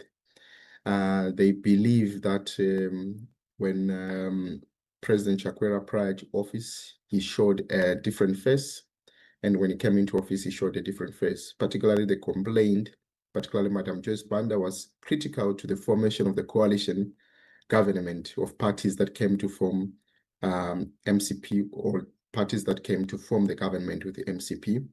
So you see that that change and that failure to honor coalition agreements, among others, has been, in the context of Malawi, has been seen as a deception. And as we speak, there's likelihood that there's no political party that will gain 50+1 to secure presidency. And there's a likelihood of a conversation around coalition governments. Given the feedback that we had from political parties, nobody have confidence in the person of the incumbent, and they believe that the incumbent cannot keep any promise. So it also is going to be a very difficult journey should there be need for a coalition government. So that change of character, or that deception, that is has been a perception and a strong perception within the citizens of Malawi. Similarly, in the context of Zambia, those are the same issues also that came in so far as how governance has been administered to date, particularly failure to tolerate critical voices in the democratic space in the context of Zambia. While in the context of Malawi, the exception that I say has been the feedback from presidential candidates running into this election. So the Malawi Electoral Commission took centre stage last elections. What's the state of the commission now, do you think? Can they deliver a free and fair election, or do you think they have been tainted? Objectively speaking, despite the allegations of political affiliations of the chairperson of the commission and chief electoral officer, I do think that the electoral commission is in a position to deliver a credible election. Why I'm saying so, I've been observing the conduct of the commission for the past few months. They've exhibited professionalism. However, in certain instances, for example, refusal for audit, the reasons that they gave, they were very solid in terms of issues of protection of systems. But in terms of so far as their conduct and in terms of how they've engaged stakeholders, I do believe they are in a position to deliver credible elections. The challenge that is coming is this mathematical technology that they're employing. They're employing a technological tool for that to assist result tabulation at a time where the state is very tense.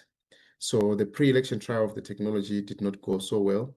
I'm afraid that could be a dent in terms of accusation of vote rigging. And secondly, there has been also a challenge in terms of how the commission itself communicated to the citizens about the usage of both manual and technology. They didn't, in my view, they did not communicate efficiently or repeatedly that they are not abandoning the manual process, but they are using technology to complement the manual processes. So that communication, we emphasized that it should happen. It has happened, but in my belief, it has not simmered to the citizens. So the challenge will be around issues that are employing technology. That would may, if technology fails, it can falsify those, it can validate those perceptions of vote rigging. But in my belief and my analysis of the commission, I think it has performed extraordinarily well in terms of communication to the stakeholders. In the past few years, I've not seen a commission that has been very proactive like the Malawi Electoral Commission in the past few months. So I think they're in a position to deliver a credible election. All eyes are watching them. It's a very tense election. What could fail them is the systems that they are employing in place, which can cause chaos. Do you think there might be some voter apathy? If we look at South Africa, over time, people vote, and then when they see that their lives are not improving or changing significantly, they start to lose faith that elections can deliver a better day. Might this be kicking in Malawi because they've seen shifts in terms of governments, but life doesn't seem to be changing all that much. So I do believe that the um, the, co- the electoral process itself. Sorry, Peter, could you go? Could you come Yeah. again on your question? All right. I was just saying that is there a possibility of voter apathy in these Okay. elections? Because in the past, they voted for change. Change came, but life didn't change. So in terms of voter apathy, I was distracted with the letter that I was trying to think. So there's a letter that came from the Malawi Bishops' Conference in March, which showed that in this election is a choiceless election for Malawians. The Catholic Bishops' Conference were encouraging Malawians to choose a lesser evil. So this was a result of the realization that there could be voter apathy due to lack of choice. Lack of choice insofar as President Peter Mutharika, who is the main opposition, is 85 years old. And then there is visible decline in terms of his health and strength. While President Chakwera, who's the current incumbent, people have lost choice with him. So there is definitely it's a choiceless election, which may lead to voter apathy because there's very few options that are presented to the citizens insofar as the strong candidate who could change livelihoods. So the issue of voter apathy is something that is likely to happen. It's likely to also to happen in regions where there is a strong ruling party stronghold, and yet there's little change that has happened, and these may not want to give their votes to the opposition. And it also may happen where people also in a strongholds of opposition where they have no choice, but they do not also want to give their vote to any alternative party. So the likelihood of voter apathy comes in because of the quality of candidates in this election, particularly in the presidential candidates. There is no visible candidate that has appeared to be the most best from the analysis that has happened through stakeholders and the church as well. Could this then be a pivotal change moment for Malawi politics? As you said, it's unlikely that anybody was going to get 50+1 majority in the first round of these elections. Maybe we'll see a South African type scenario where coalitions will really become the order of the day. What might that mean for Malawi going forward? It could be a moment of pivotal change, but also it's going to be a very hard moment. Why? The presidential candidates, like I said, that there's likelihood of 50+1 is very small.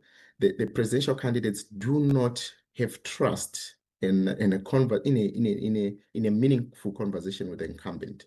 So should a need for talks around coalition government arise, it is going to be very challenging. It's going to be very challenging even for the incumbent to bargain, because I think what has happened in the past leading to the demise of the former vice president, the disregard of the coalition agreements that he was supposed to run one term and hand over the baton, the ministerial death or so forth, and among other deception that has been raised by political leaders, it's going to be very hard. For instance, Madam Joyce Banda, I believe when we had a conversation with her son was, she was critical to the formation of the coalition government, the current administration. Her son also was was given a ministerial position. I think it was part of the deal. And then the son was fired within 2 months, which was also a disregard of the owner of the coalition, that political representation was critical. So such distrust among political leadership would be very a big challenge into a new administration. It is a moment that presents change. It is a moment that presents political leadership to find each other in Malawi, but it's going to be a very tough. It is going to be a very tough moment. And lastly, I would like to say that I think we are also likely to see a rerun because smaller political. There are 17 candidates, and at least the top 5 going to split the votes significantly, and then each political party that will split vote will make it very difficult for a single political party to secure 50+1. So we are likely also to expect a rerun in the event that there is no, in the likelihood that there's huge splits of vote among political leaders. I think at the beginning, you probably gave us quite a few clues, but what really is at stake in these elections? What are Malawians voting for or voting against? Malawians are voting for better livelihoods. Malawians are voting against a leadership that is deceptive. Malawians are voting for a future, for their future. As we speak, there's a fuel crisis in Malawi. There are lots of queues. I mean, I've been receiving videos, pictures, and read newspapers in the morning. Fuel shortages affect business. Fuel shortages affect logistics, both the private and public. Election observation missions on the ground, they might face challenges in terms of fuel, among other things. So it is a decisive moment where Malawians are voting for something they believe will bring better livelihoods for them.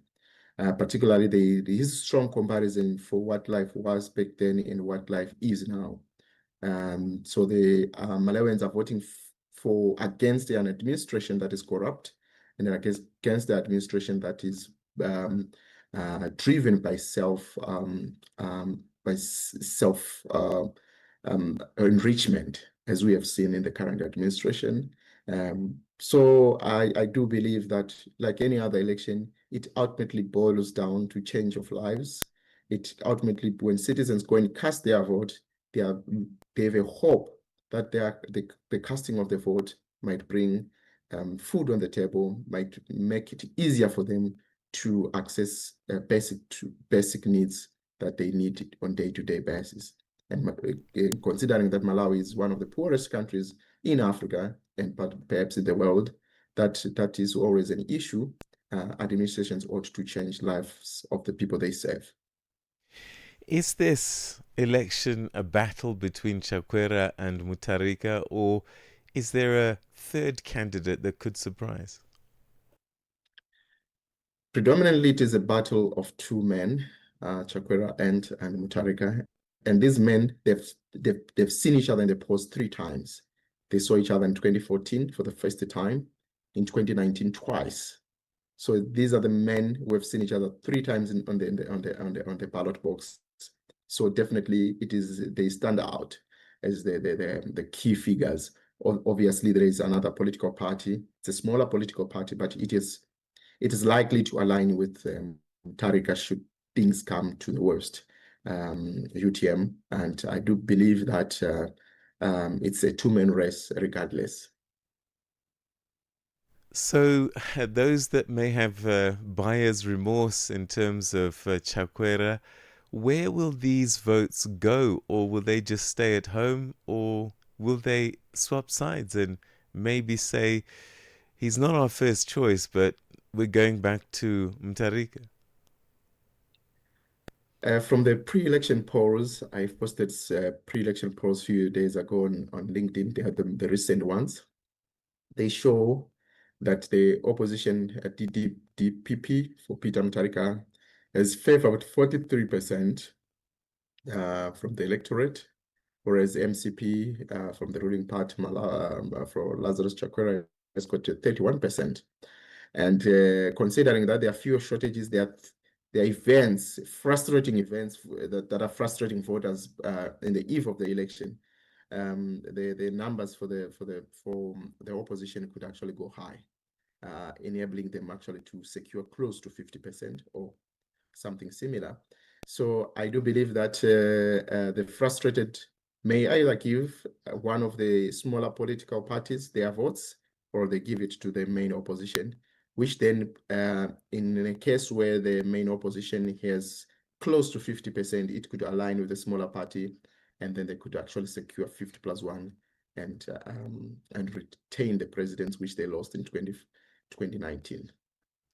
So the last elections, we saw citizens go to the streets, a lot of passion in terms of the first elections for sure. Do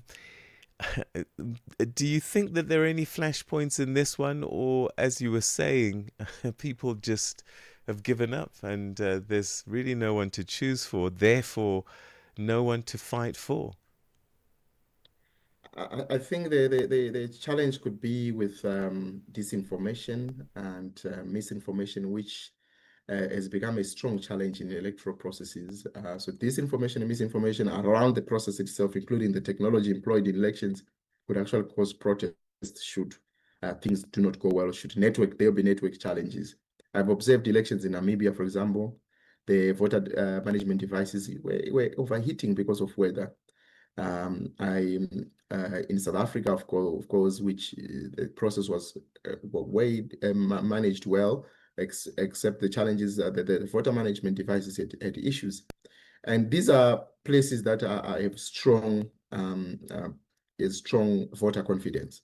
So in cases where there is, like Malawi, where there is deteriorating public trust in the process itself,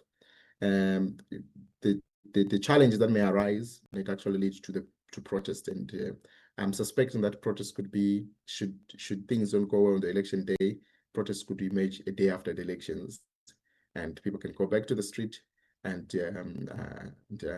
complain about that they already expressed dissatisfaction with mathematic machines or mathematic technology that is being employed in this election. So the likelihood is there. And also there is a concern whether the police that in the pre-election campaign first, they did not do much in terms of election violence. Violence was being perpetrated in their presence. So there's a concern whether the police will be able to manage that.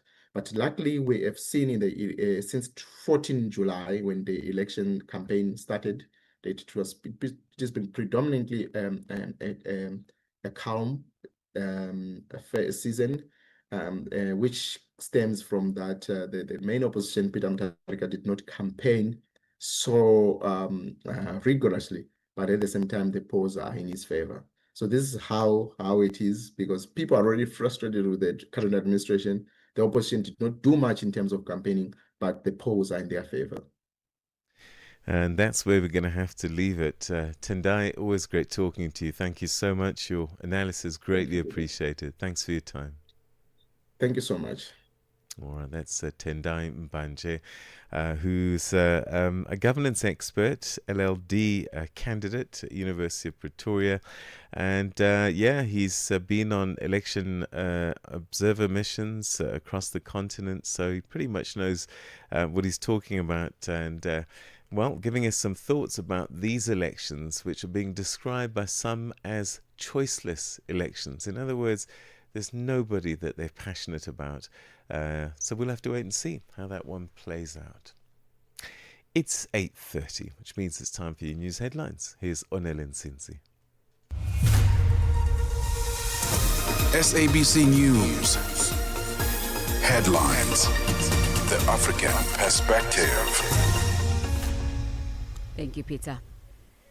Mali's military says it has carried out airstrikes in the gold-rich western region of Kais. This after Al-Qaeda-linked militants took steps to impose a blockade on fuel imports on the landlocked West African country's capital, Bamako. South Africa's Deputy President Paul Mashatile says the U.S.'s withdrawal of the PEPFAR funding will not collapse the government's fighting against HIV/AIDS. And the French Parliament has voted against a confidence motion brought by the Prime Minister François Bayrou.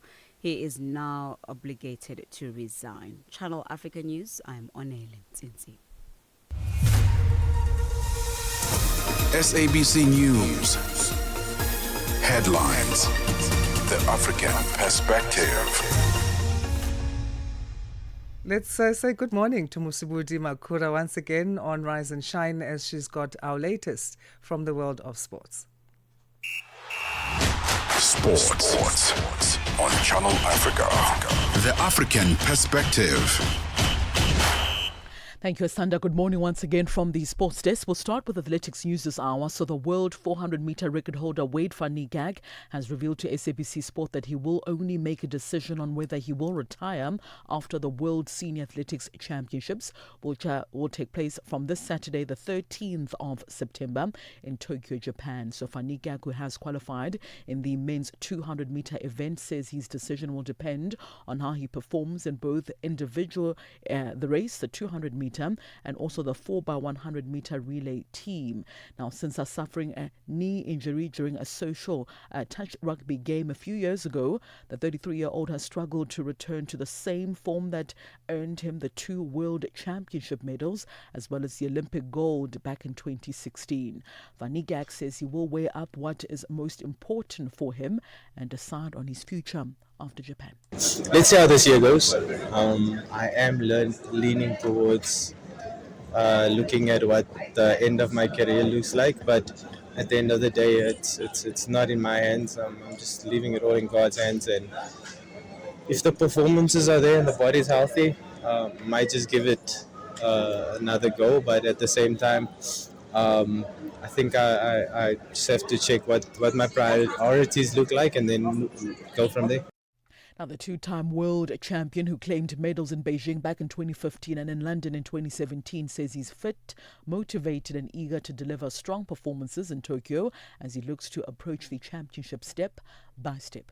Expectations, I think, as a team, we have a big desire to get ourselves amongst the medals for the 4x4, so that's really been something I wanted to be a part of for a very long time now. So health is looking good, body's been responding well, so yeah, man. And then my own individual event, the 200 meters, it's been years waiting to be in good shape, competing in the 200 meters, and I think I saw. All right, staying with the World Championships, the USA is chasing sprint supremacy at the Athletics World Championships with our Olympic champion Noah Lyles, as well as rising star Melissa Jefferson-Wooden leading the charge. So after years in Jamaica's shadow, Team USA is now eyeing its first clean sweep of the men and the women's sprint in 2 decades. Lyles returns as the reigning 100-meter as well as a 200-meter world champion, while Jefferson-Wooden arrives with the fastest time in the field. The stage, though, is set for a power shift in global sprinting. On to football news now. Tunisia became Africa's second team to qualify for the 2026 FIFA World Cup this after a late 1-0 victory away to Equatorial Guinea on Monday. The result moves Tunisia to 22 points after 8 games and with 2 matches left, they cannot be caught by second-place Namibia, who are on 12 points. So the Carthage Eagles will be competing in the World Cup for a 7th time in their history and a 3rd time in succession.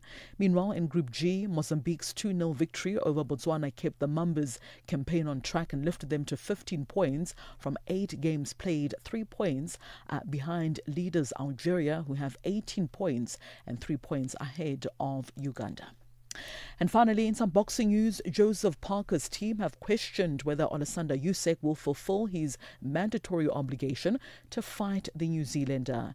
Now, Usyk holds all 4 of the major heavyweight titles. He is due to make a mandatory defense of his WBO bout next, but the organization has granted Usyk a 90-day extension on medical grounds for those negotiations. So the WBO has ruled that he must box the mandatory challenger that is currently Joseph Parker next.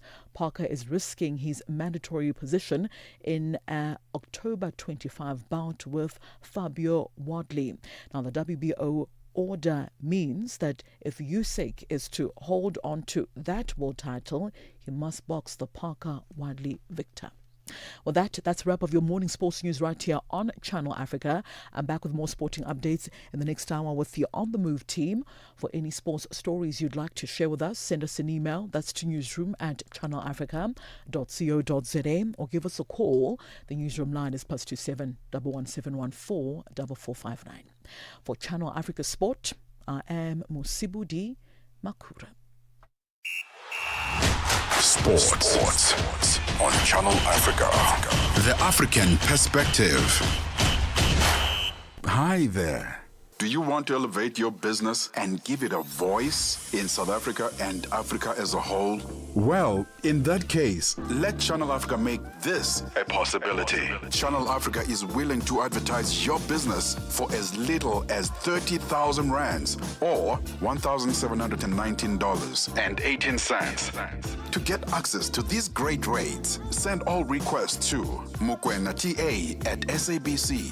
That's MOKOENATA@SABC. Channel Africa, the African Perspective. Let's now check in with the world of economics as Chandugo Ligege gives us the latest in business news.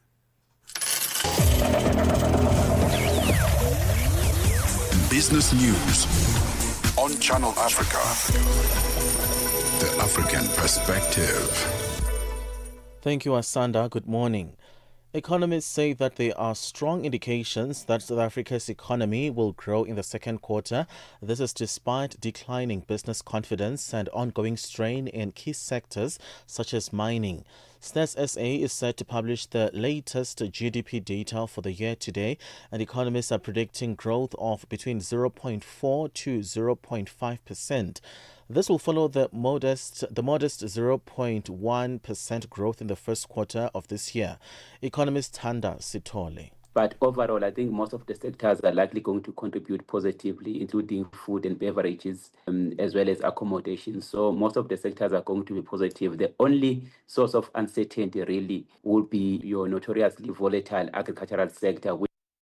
Ghana's High Commissioner to South Africa, Benjamin Kofi Kwashe, has called for constructive engagement between Ghana's Ministry of Communications and MultiChoice Ghana to resolve a standoff.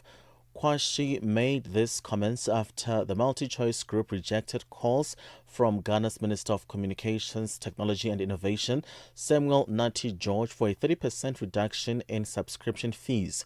Kwashe says prolonged tensions could undermine investor confidence across the sub-region, stressing that the matter should be settled through negotiations rather than public confrontation. So in the West African sub-region where DSTV MultiChoice operates, we are told that they don't pay up to the $50 that Ghanaians have been asked to be paying every month for premium services. In the whole of West Africa, we are the highest that pays for such a subscription. And also the programming, most of the programming are those that are recorded, not live programs.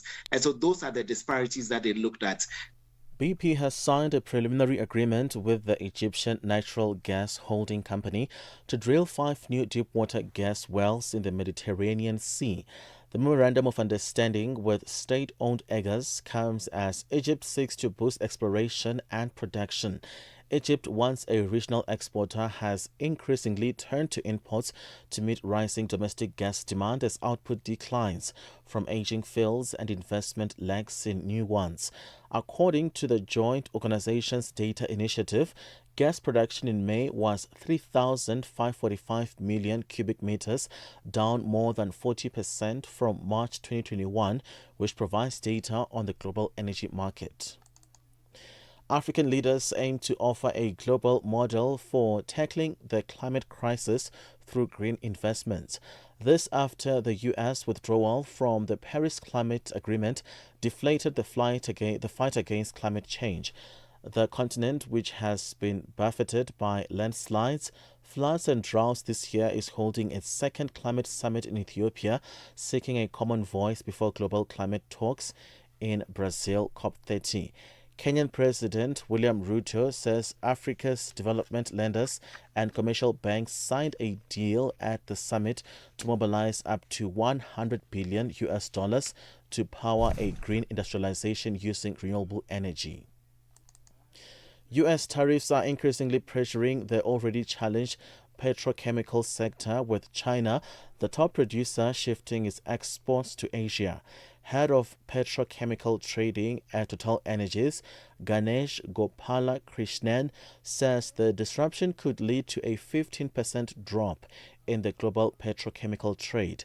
Gopala Krishnan says petrochemical trading houses that do not own assets are struggling to survive, adding that overcapacity has led to a 34% decline in trading over the past 5 years.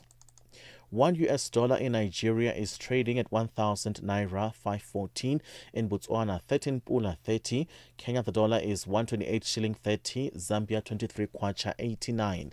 BRICS countries, $1 in Brazil is at 5.42, in Russia 81 rubles 95, India 88 rupee 2, China 71 13, South Africa 17 rand 54 cents. $1 is 74 pence to the British pound and 85 to the euro. Commodities, gold is at $3,655, platinum at $1,395 per ounce. The price of Brent crude oil, $66.50 a barrel. For any business stories you'd like to share with us, please send us an email, newsroom@channelafrica.co.za, or you can call us on +27 11 714 4459. For Channel Africa Business, I am Chanduko Ligenge.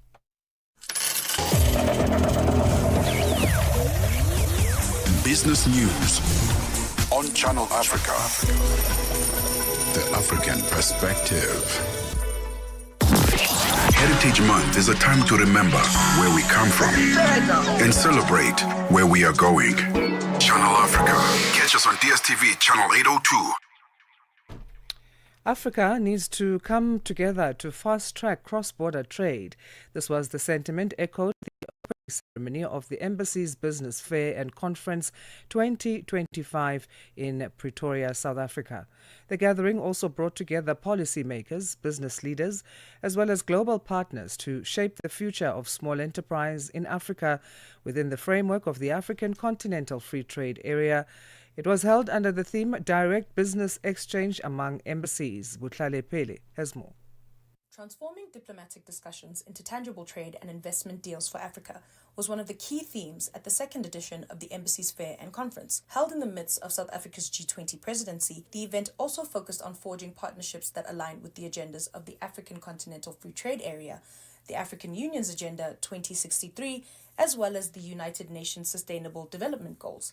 The Deputy Minister of Small Business Development, Jane Sithole, highlighted the importance that small businesses play in the continent. We need to make sure that small businesses can breathe, so that they can thrive, so that they can be supported. Because when you are on the ground and realize that, a lot of things that they are talking about is things that we as government can do something about, particularly the regulations that they often find themselves having to go around or having to work with.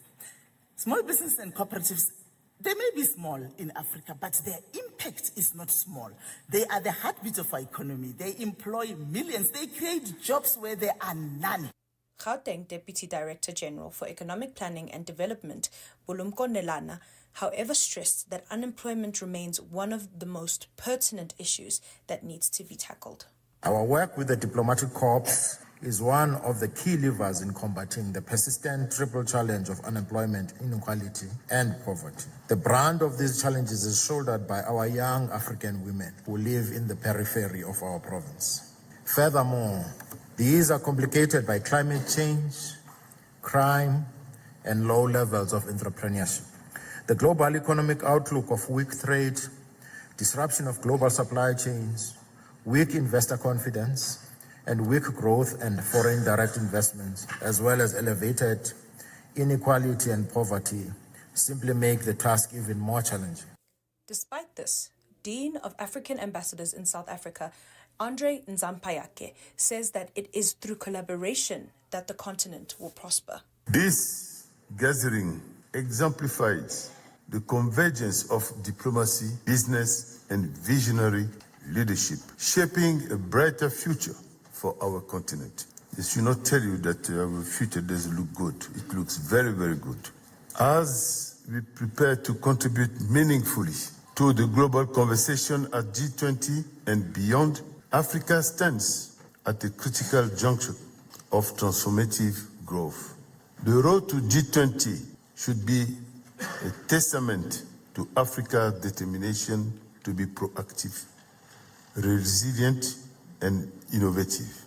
A sentiment strongly echoed by Commercial Councillor from the Nigerian High Commission in South Africa, Alinda Abu. How do you boost inter-African trade? Is to ensure that there's capacity within the region where manufacturing is happening. Manufacturing is happening, innovations are coming on board, and begin to interact within ourselves.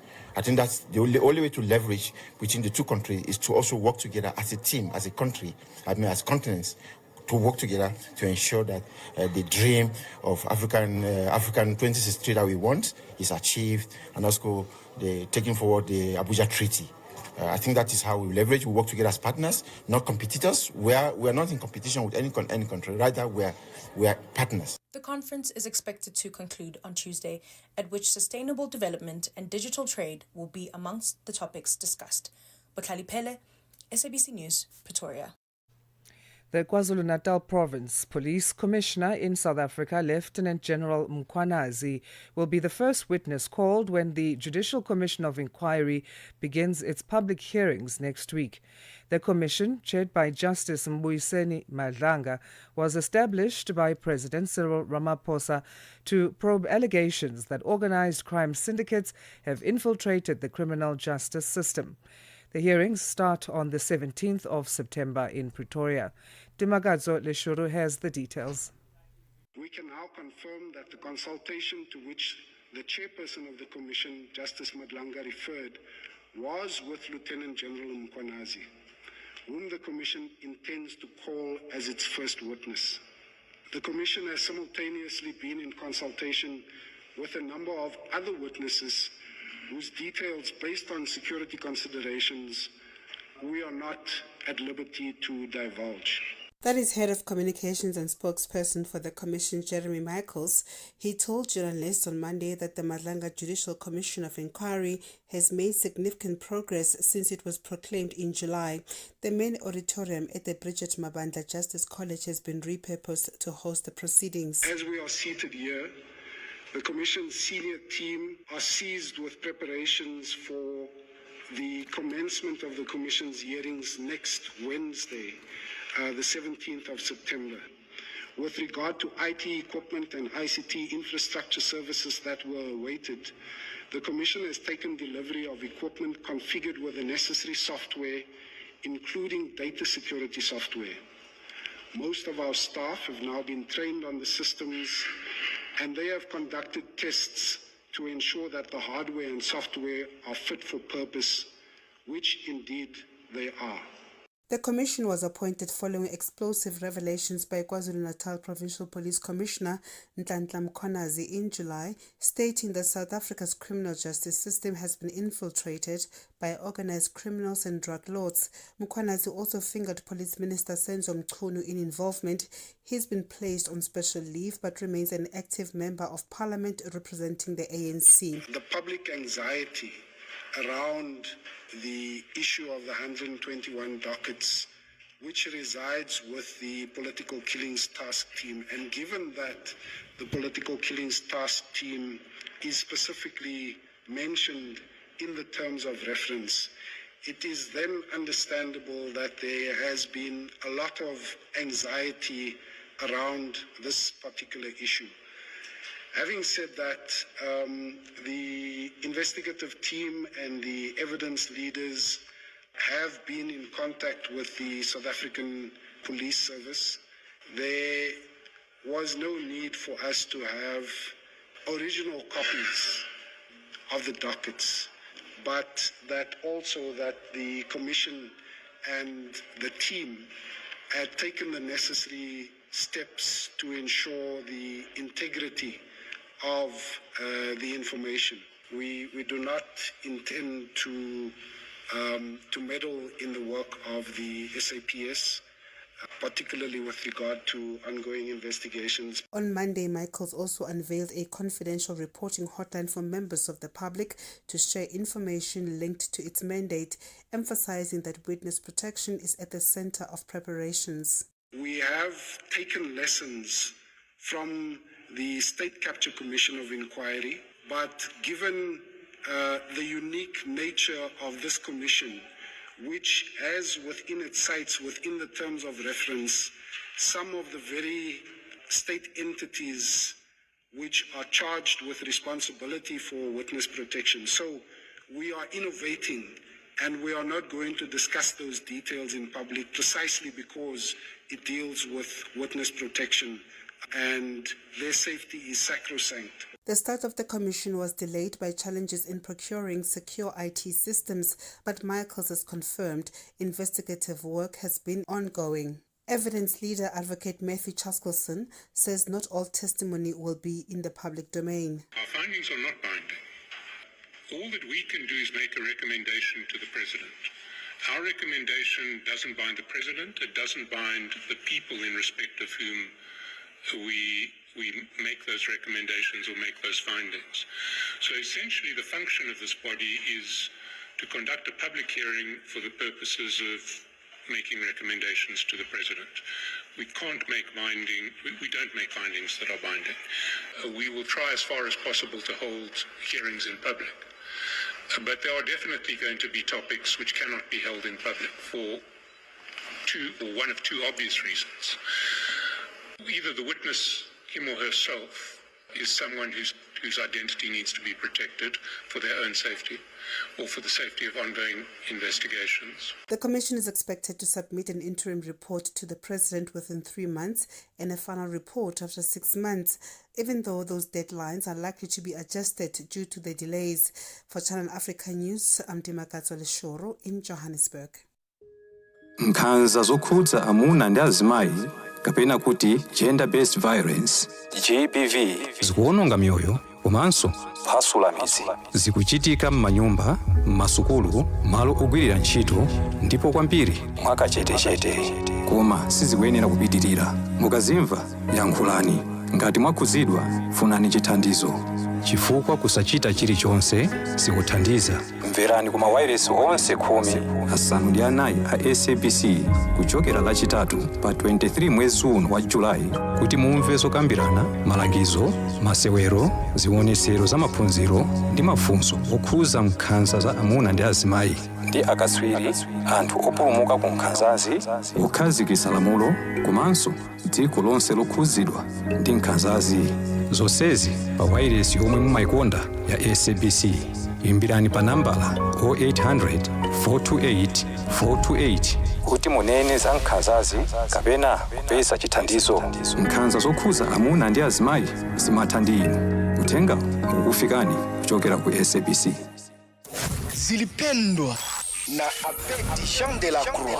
Wewe ni mjasiriamali unajihusisha na biashara ya kuuza dawa. Jaribu kutuambia kwanza, kwa nini ulianzisha biashara hiyo? Tutasema kwamba maisha ya kila siku ni kwamba mtu anapashwa kuwa na maisha ya kuweza kujitegemea. Usitegemee kuajiriwa, lakini utegemee kujiajiri na baadaye utaweza ukaajiri wengine. Na hiyo ilinipa msukumo mkubwa kwa kuweza kujiajiri na kampuni hii kwa ajili ya kuweza kuwasaidia wale ambao wanahangaika zaidi. Unauza aina gani ya dawa? Unasema ni dawa, lakini kwetu sisi tunaita kama vile ni pipi, ambayo ni virutubisho ambavyo vinakwenda kusaidia kwa wale ambao wanatatizwa na aina tofauti ya magonjwa. Virutubisho hivyo sasa vinatibu magonjwa gani? Virutubisho hivi vinatunza magonjwa kama vile ya kisukari, shinikizo la damu. Zilipendwa kila Jumamosi kuanzia saa 12 kamili majira ya Afrika ya Kati hadi saa 1 kamili majira ya Afrika ya Kati. From Cape to Cairo, Dakar to Dar es Salaam, rise and shine with Peter Ndoro and Asanda Beda on Channel Africa. All right, it is time to find out what's happening on the move after the 9 o'clock news. Is that a southern accent I hear? I don't even know. So, what's happening on your show after right. the 9 o'clock news? Well, today on the move, we're starting off with some education, and there really is, terrible figures in South Africa that 58% of children between the ages of 2 and 5 are not enrolled in any form of early childhood development. And of course, the divide is huge because most of these come from underdeveloped areas, meaning that these children don't get educated early enough. And, those who have more access get more education soon. So we're going to be looking at a community-based women-led intervention that's taking place between the government and a partner called Smart Start that's trying to get more and more young people educated at an early age, especially in those underdeveloped areas. Then we go in the cubicle, that's our workplace feature, and we're talking about the fine line between constructive criticism and harassment. Gaslighting. It's true. When it comes to your workplace, so maybe your boss, workplace, or maybe, okay. you know what I mean? So in the workplace, you can be, constructively criticized. Of course, this, you could do it better, that. But sometimes it can be personal. It can come into, slurs. How do you know? How do you tell that fine line between constructive criticism and harassment? That is scary, that. Especially the dynamic between a male boss and a female employee. Yeah. That That complicates it often further. is quite a complicated dynamic. Actually happens also a lot often with female bosses and female employees, where criticism can often go into like personal issues that you might find as well. But we're going to wrap it up with our money matters. Is that the pull her down syndrome? Or Part of as that well? as well. So the dynamics can come in so many different ways. Yeah. In our Money Matters today, we're going to be speaking about inheritance, particularly in blended families. So, and we have so many blended families, right? You've so got controversial issues today. A mother or a father who has children definitely not a outside the Friday marriage show. and they pass on, and then, those are the children and the children within the marriage. How do they split their inheritance? Blended families can make the, the topic of inheritance complicated. Look, I mean, the law is pretty clear, unfortunately. However, there are cultural dramas that play out, especially when it comes to male children, oldest wife, those kinds of I actually things. beg to differ. I don't think the law is clear It enough. is very clear, I promise you. Especially when it comes to wills being incorporated in there. promise Because, you, the they say, law- this person has left these children out of the will, The law and has etc. tested this all the time. But people don't know the law. They don't know the law. That's their People issue. don't know the law But like that. The law is so clear and it's so clean. It's so crisp. The law is not the issue. It's people. Yeah, that's that where are the will problematic. come in and sort that out, because people become. But does the problematic. will sort it out? Because what if will says, I know all these are my biological children, but I'm leaving Asanda out and I'm just going to give Yeah, Peter if my the will money. then is not updated regularly, then it's a problem. No, the will can leave people out. That's your choice. Yes. So it's again, the law is clear. However, what happens often is that there's a child that was not known. Yes. That also has rights on that estate. Exactly. And so they can come and say, look, DNA, he was my father.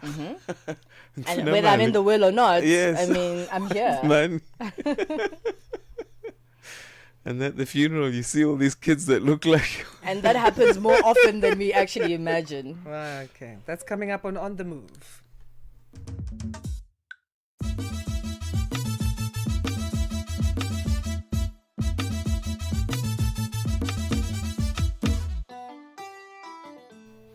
And that's how we come to the end of today's edition of Rise and Shine right here on Channel Africa. Goodbye from us. I'm Asanda Beda. And I'm Peter Ndoro. It's 9 o'clock. The news is next with Onele Nsinsi, followed by the new sports headlines with Musibudi Makura. Goodbye, guys. Have a good day.